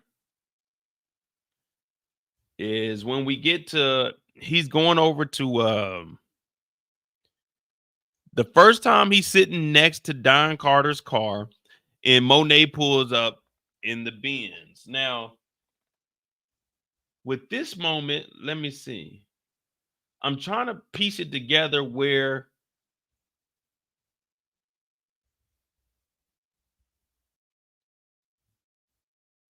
Monet fights to get her family from under Carter's thumb. No, it ain't that one. All right, here we go. Drew must take out a threat to Carter's organization in order to protect his family. So I'm assuming this is probably episode 7 where Drew is standing next to the vehicle. Because it's probably like, hey, we got somebody on the inside that's fucking some shit up. It could be Kamal Tate, because Kamal Tate, he's been tracking down Monet Tejada. He knows about Tariq St. Patrick. So maybe Drew has to get rid of them, or it's Nico. Because it said he has to take out somebody in Carter's organization. Drew must take out a threat to Carter's. Oh, he takes out a threat to Carter's organization. Now that could still be Kamal Tate, could be a threat to the organization because Kamal knows about everything that's going on. He's already followed up with Tariq. Now he might be trying to follow up with the Tejada family. So it's like, hey, get rid of Kamal for me. Oh.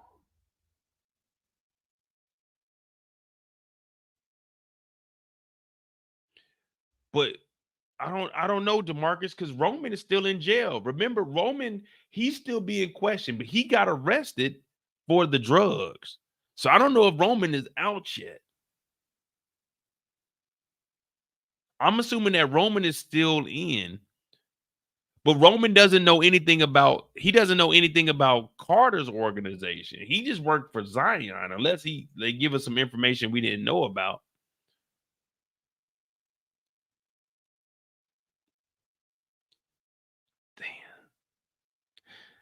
Then this is where Kendrick Lamar did Not Like Us and Predators Moving Flocks. Just maybe that's why we see him go crazy. But all right, so we know Drew is going to jail. So let's break that down because all right, we know Drew's got to go at somebody that's threatening Carter's organization. Now we haven't figured that out. Maybe when they start dropping like clips and photos before the season starts, we'll be able to connect the dots a little bit more. Because that's episode 7. So episode 6 is probably going to be like that's going to be the stage, the foundation for what we got going on. That's where we're going to start building up everyone's story on how they're going to go these last 4 episodes. Because you got episode 6 to be 5 episodes left. Then it's going to be them branching out for the last 4. So the only other time we see Drew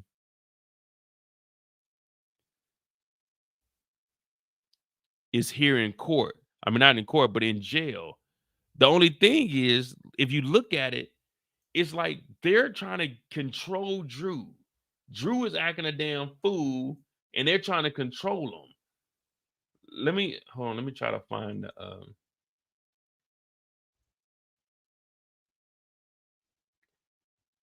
download. All right, so here's the whole trailer here, but of course I can't play the whole thing. So if you watch the little clip that they give us of Drew, it looks like he may have got into a fight with somebody, or like you guys said, he may have killed somebody, maybe Roman on the inside. But it looks like the security guards are trying to contain him.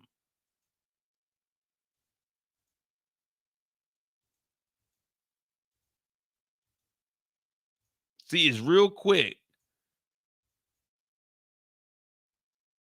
And his mouth is bloody. So I don't know, like, maybe he was getting whooped on. Because look, the security guards, they're around him. But when you start seeing all these inmates in the back, that means somebody was in here fighting. So everybody's around fighting. Like, oh, get him. We ain't know Drew knew how to fight. Oh, get him, get him, get him. So for them to be showing Drew like this, because we know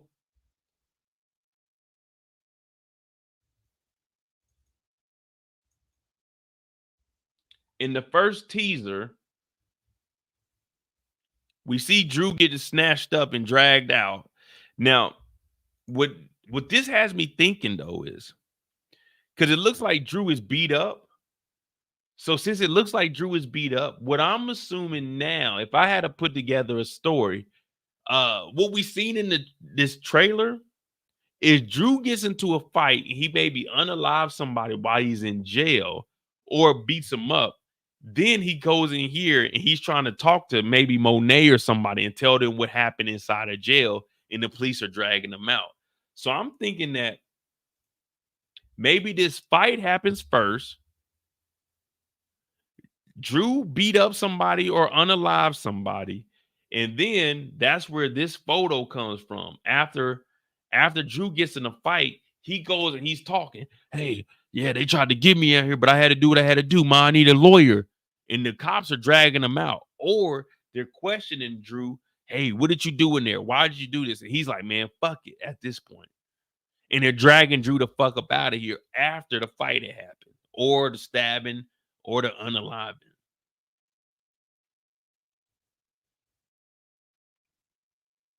That's how I'm looking at it.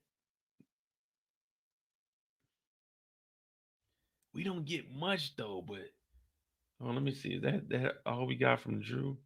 Yeah, see, in the teaser, that's all we got from Drew is this picture here, them dragging Drew out. And then in the trailer, that's all we got was Drew standing next to the car, and then Drew in the fight. This is still a funny ass picture, man. I don't care what nobody says, man. This is probably the funniest picture I've seen in Power.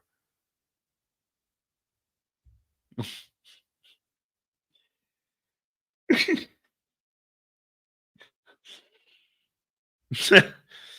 is a fucking funny picture, man. Hey, put a 3 in the chat if you think Drew won. Put I don't even know. Put anything other than a 3 in the chat if you think Drew got his ass whooped here, like a 9. 3 if Drew won, a 9 if Drew lost, man.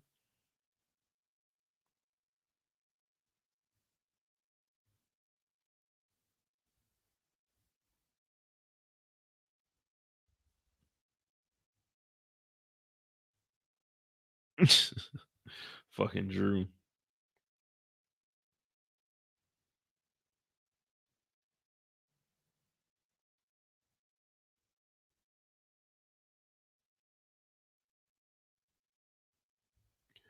Drew yelling like Dre. And wait, whoa. When you say yelling like Dre, you talking about when Dre got caught on fire?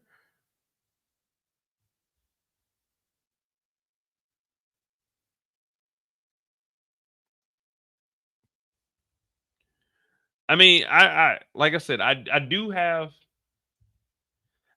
some information, and if you DM me, I did send out the information. So I mean, you know, I won't bring it up because I don't want to do no spoilers for anybody, just what we got going on. But I said that Drew. So for those of y'all that do have the information from me, you know that I keep it real. Like I said that Drew is going to outlive Kane, and I'm sticking with that, even with knowledge. I still say Drew, he's going to have a tougher life than Kane, especially with him being in jail. Because in the Power universe, when you go to jail, it ain't play. A lot of people don't make it out of jail. There's only a couple of people that made it out of jail. And even when they made it out of jail, they don't last long on the outside world, because 9 times out of 10, if you go to jail and you get out of jail in the Power universe, they automatically assume that you a snitch.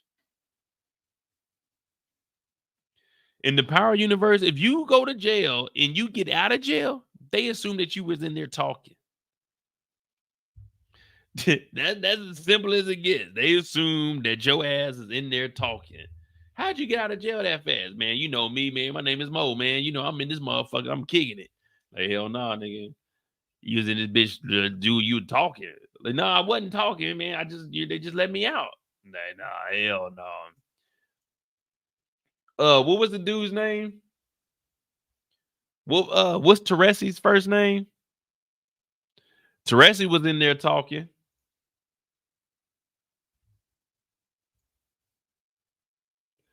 Teresi was in there running his mouth. So most of the time when you see somebody getting out of jail in the Power world, you can go ahead and assume they was in there talking.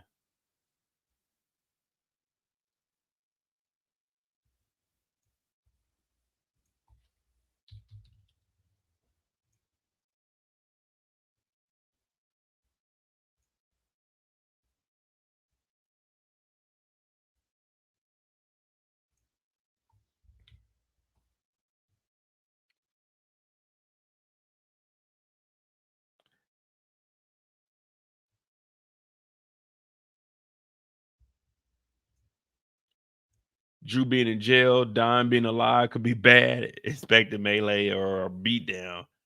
Hope they don't burn him up in the cell like they did Drake. Nah, I think that was once in a lifetime. The way they got rid of Drake was once in a lifetime. Hey, Tony Teresi, there y'all go. See, listen, I might not remember names, but y'all know my motto. Y'all give me a character in a scene, I'll remember the rest of the story. That's all I need. You just give me a character in a scene, I'll remember the rest of the story, man. I forget. I'm not good with names, man. That's why you hear me say A, or I give everybody a nickname.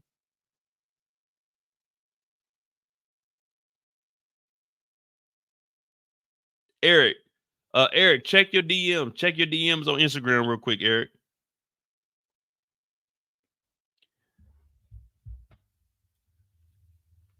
That's if you want that information, Eric. If you don't want that information, then don't check what I just sent you. Do I think Drew gets sent to jail in episode 9? I'm thinking Drew's probably gonna get arrested maybe like episode 7. I say maybe episode 7 Drew gets arrested because that'll give us 6 for the build up. No, maybe 8. Maybe 8, my bad. Because I was thinking of 5, 6, 7, like 5 to 10, but it's 6 to 10. So I say maybe 8. For him to get to like fighting, let's say he gets arrested 8, gets to fighting 9, and then we'll figure out what's the outcome of Drew, probably like in the finale. You know what I mean?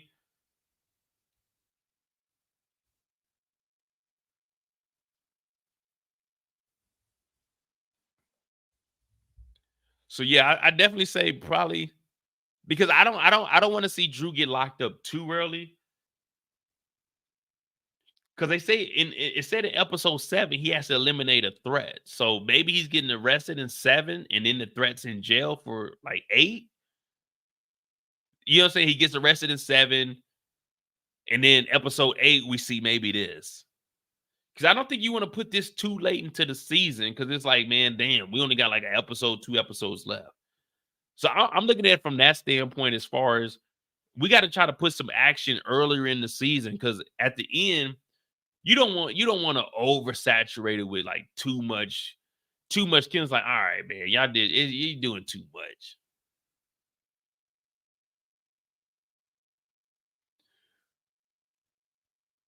Monet don't like snitches. Man, fucking Monet's a snitch, though. Remember, Monet was fucking Ramirez, telling Ramirez everything. She was telling the cops everything.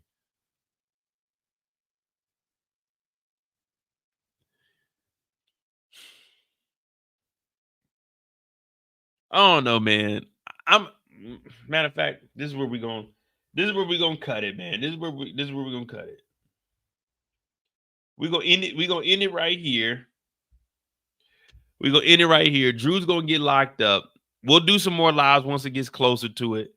Drew's gonna get locked up, and we're gonna see how that turns out for the boy. But what I can say,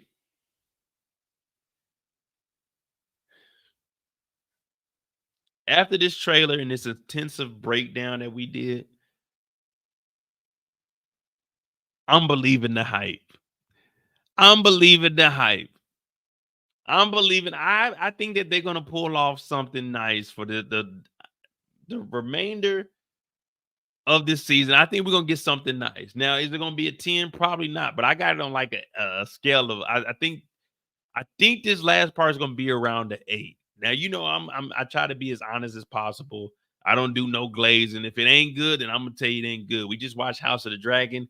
Very disappointed in HBO for that shit. Now, I understand they only got 4 seasons, so it's like maybe season 3 we start off in the middle of the war. We like, damn, okay, a lot of shit happened. But I'm looking at this and I'm like, man, they could pull off an 8 at least. A 7 and that 7 is the lowest I'm gonna go. I would hate to see Ghost end on a 6. I think they can pull off a 7.5 minimum.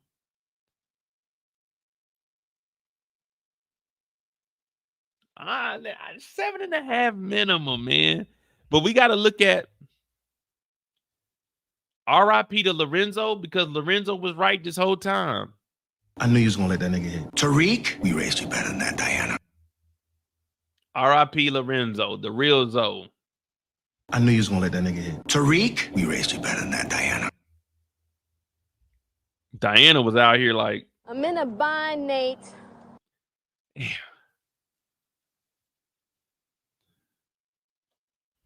You know,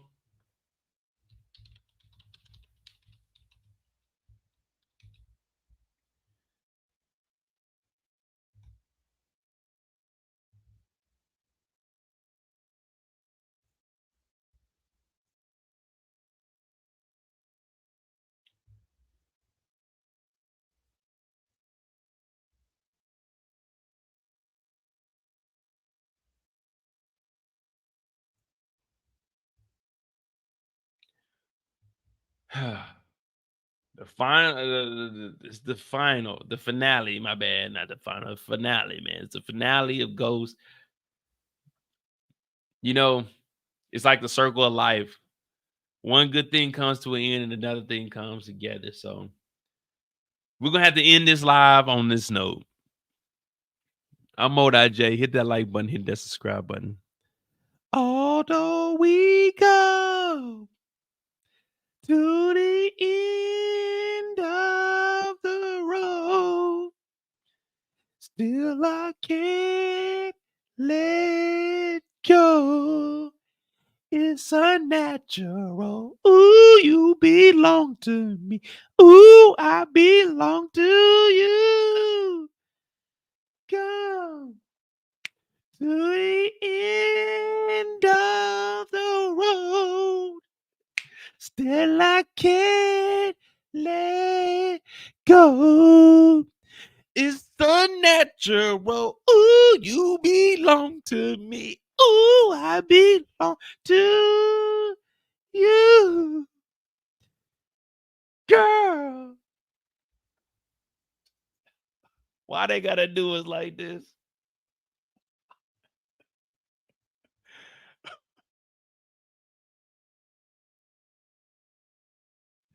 It's unnatural. Ooh, I belong to you.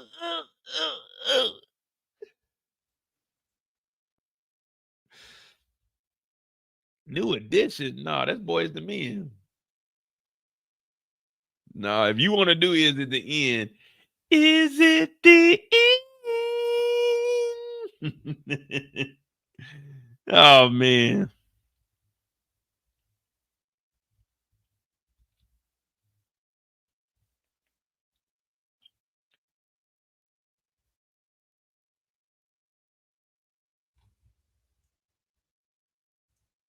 Man, y'all low key feeling the same way because look, after Ghost goes off, we got Force.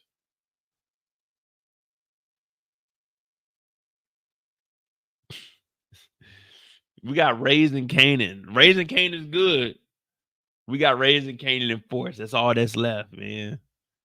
It ain't even a guarantee that Raising Canaan gonna get the next season. We don't even know when Origins is dropping. This might really be the end, man. I know 50 got some shit going on. He could be out there in Streetport. Hey, 50. Stars, man. Holla at me. I'm putting in hours, man. Ain't no one doing lives longer than your boy Mo. You got people doing recaps. You got people breaking down the shit. But don't nobody do lives longer than me. Come on, man. Y'all can send me out there. Let me get the little green light chain. You know what I'm saying? Just a little green light. You know what I'm saying? Red light, green light, go. You know what I mean? Come on, 50. It's your boy, man. It's your boy. I've been supporting you since goddamn 2014. It been 10 years, man. I've been supporting you since 2003. What up, wankster? You know what I'm saying? I've been supporting you since How to Rob, man. I've been supporting you, fifth. Come on, it's your boy, man. It's your boy.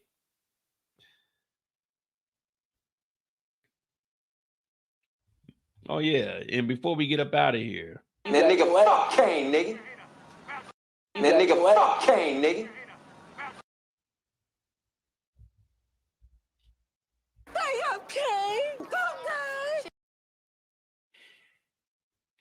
All right, y'all. I'm gonna get out of here. Tomorrow we will have the Olympic video up. Let me see. I I might drop it at 1 p.m. Eastern. Yeah, that'll be 7 o'clock my time. Yeah, I don't really know how you guys want it, so it's really like just me walking up to it. It was walking up to the stadium, going through like security, sitting down. I couldn't really do no live, so it'll probably be me like doing voiceovers, but it'll be a couple of the races and shit, and then you know what I'm saying, I'm up out of there, man. It was literally like a 3-hour block, but I condensed it down to like 11 minutes. I think it's like I think it's like 10 minutes, 10 and a half minutes. But we got that. That'll be up tomorrow, and then I'm gonna cut this up. We'll have those lives. I'm gonna try to get my YouTube Shorts back cracking. We're on the road to 50,000. Let me see how many subscribers we got right now. We're gonna get the official count.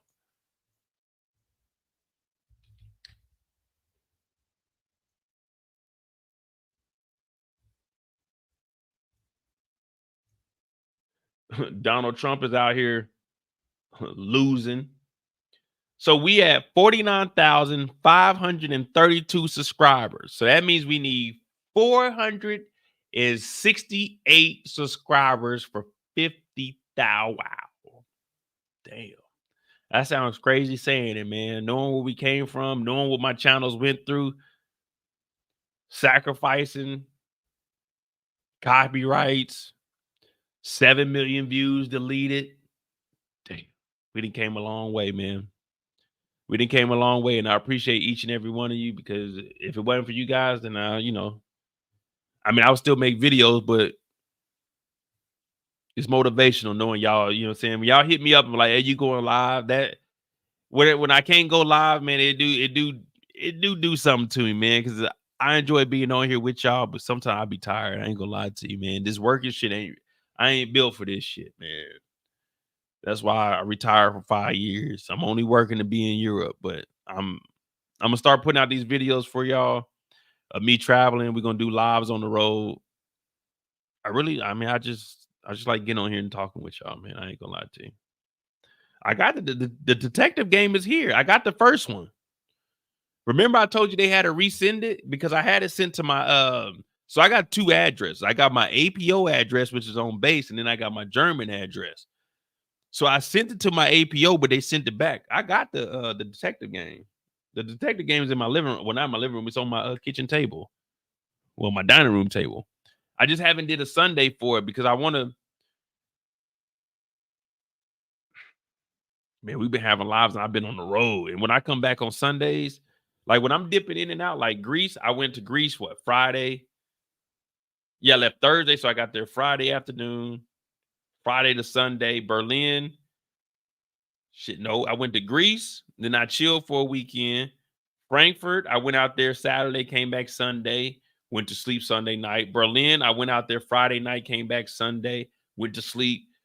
Paris, went out there Friday night. So I just haven't had no time. I don't know when I'm gonna do it though.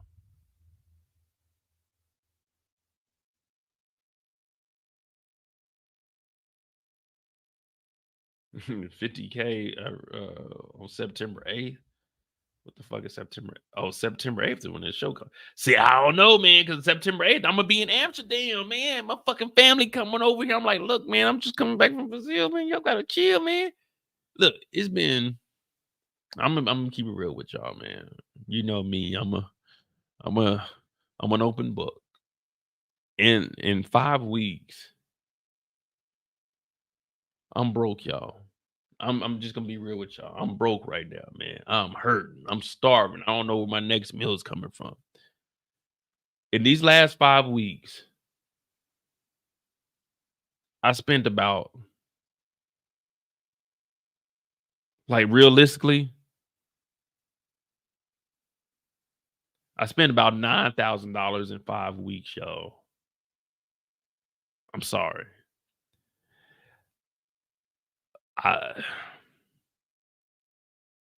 Look at me, man. I could barely keep my eyes open. I'm broke. I'm a joke, y'all, man. Laugh at me. Point your fingers. Say Mo ain't shit. I'm broke as a motherfucker right now, man. I'm hurting. I'm deprived.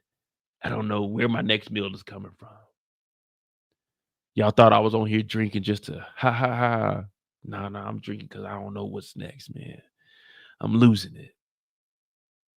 These last 5 weeks, man, I traveled 4 weeks out of these last 5. I spent about roughly about $10,000 if we're being honest with like the shit. Like shit, I probably got about, I don't know, man. You know, I don't brag about money. I never been a person that, you know, say like boast and brags about that, but I'm hurt right now. So these next 3 weeks, I'm just trying to chill, man. I'm just trying to chill. You know what I mean? Enjoy the rest of the summer, man. I've been busting my ass. Pause, man. Like, since I moved to Germany in October, it'll be a year in October. October 6th would be a year for me. I've spent over, this is no exaggeration, I've spent in what is this, 10 months? In 10 months, I've spent about, I'm probably at like $35,000. Not including, if I include rent, I'm over $40,000 in 10 months, man.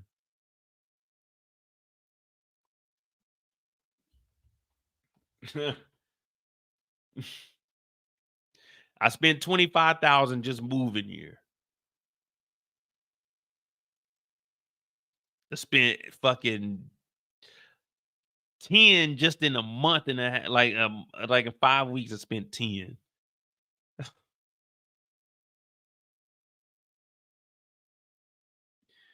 Oh man, I gotta apply for WIC. That's what I need to apply for. I need to apply for WIC. Can men apply for WIC? Because we can't use food stamps on base, but you can use WIC on base. I need to apply for WIC, man.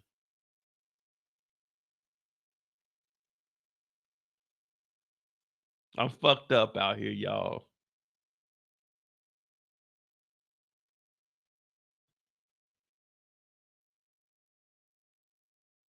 I'm fucked up, man. Yeah, Bel Air's still on Peacock. Nah, Ken, it ain't the fact that I got it. I just don't like spending it, bro. I hate spending it. So I got to book all my shit for Brazil. So Brazil, like the flight in the room is gonna be about $1,300. I was like, I'm gonna put down a credit card so I get the points. But I'm gonna use my points because everything else I've been paying out of pocket. Well, not out of pocket, just put on my credit card because I get the points for it. But yeah, man. After my people get here in September, I'm not fucking around until like maybe New Year's, man. I ain't gonna lie, I've been spending money like fucking crazy.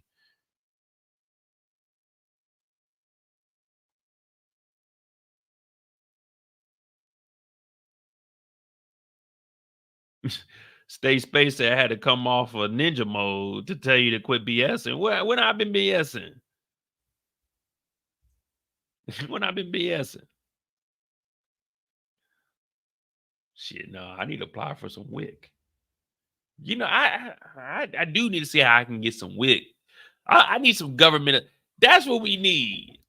Now, I'm voting this year. I haven't voted since 2008, but I'm voting this year. But they need to look out. That's what we need. We need a president that's going to goddamn look out for single Americans. My credit score is good. I need to get some goddamn some fucking kind of money to help me out. I need to be getting like $5,000 a year to help a single person out. You know what I mean? You getting tax cuts for kids. Like, hey man, what about us single motherfuckers, man? Like, I need some help too. I need some love. You know what I'm saying? I ain't got nobody here with me. I need some love. You know what I mean? I should be getting paid. Like, for the people that ain't got kids, you should get like $1,000 a month for not having kids. You know what I mean?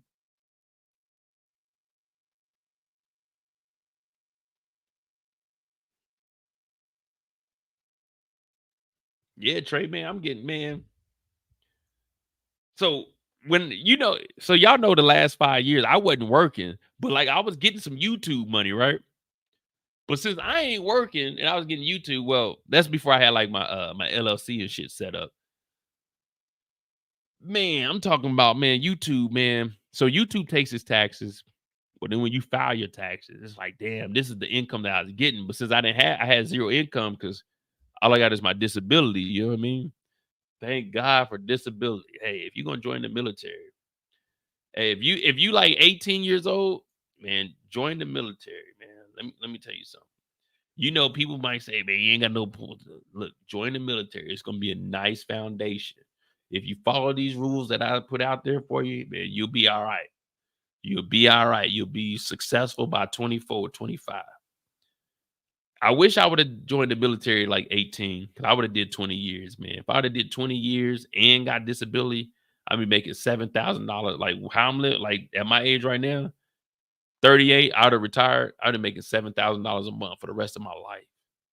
I wish I would have fucking did 20 years in the military, man. 20 years in the military, 30 years old, making $7,000. Well, it's like more like $8,000 a month. Sheesh.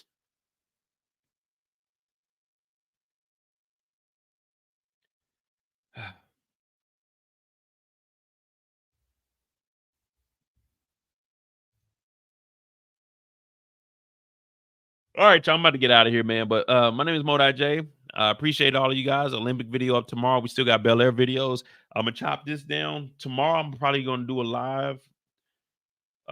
Matter of fact, I think we got to do the test tomorrow and see if we can. How you guys were talking about, like linking it through the Discord. Try to figure that out. But I do got the other mic working. I just have to go to OBS. I won't be able to use StreamYard. I'm gonna start having interviews with people here in Germany, so you guys can see what's going on in Germany, because that was also one of my ideas of being the person that like informs people of what's going on in Europe. I want to, you know what I'm saying, let the Americans know, hey, this is what's going on in Europe. Because I don't think anybody's really doing that with their channels. So I want to expand the channel like that. Of course, we got our TV shows and shit like that, but you know, it is what it is. Hit that like button, hit that subscribe button, join the Discord. I probably got to put a new link in the chat. But join the Discord, support the channel. Cash App is pinned in the chat also. We didn't get Brillo up here tonight. Probably y'all busy. He probably go live tonight though. But yeah, man, like it. We here now. We're on the road to 50,000 subscribers, man. When I get 50,000 subscribers, I might give away a tablet. I'm gonna see if there's an app where you can put like random names in there, but you got to be online, and then I'll just put everybody's names that's in there, and then shit, I'll probably give away like an iPad or something. We'll see what the funds are looking like, and hopefully it don't come up too quick. You know what I mean? But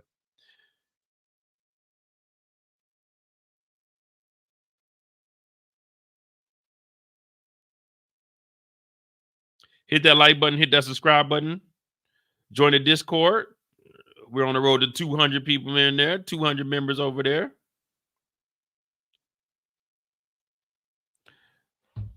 Remember, you can run, but you can't hide. I'm Monet. Be safe. Remember, always have a plan. Don't drink and drive. Drink responsibly, 21 and older, unless you're over here in Europe. I think it's like 16, 17. But hey, be responsible. I love y'all. I appreciate y'all. I'm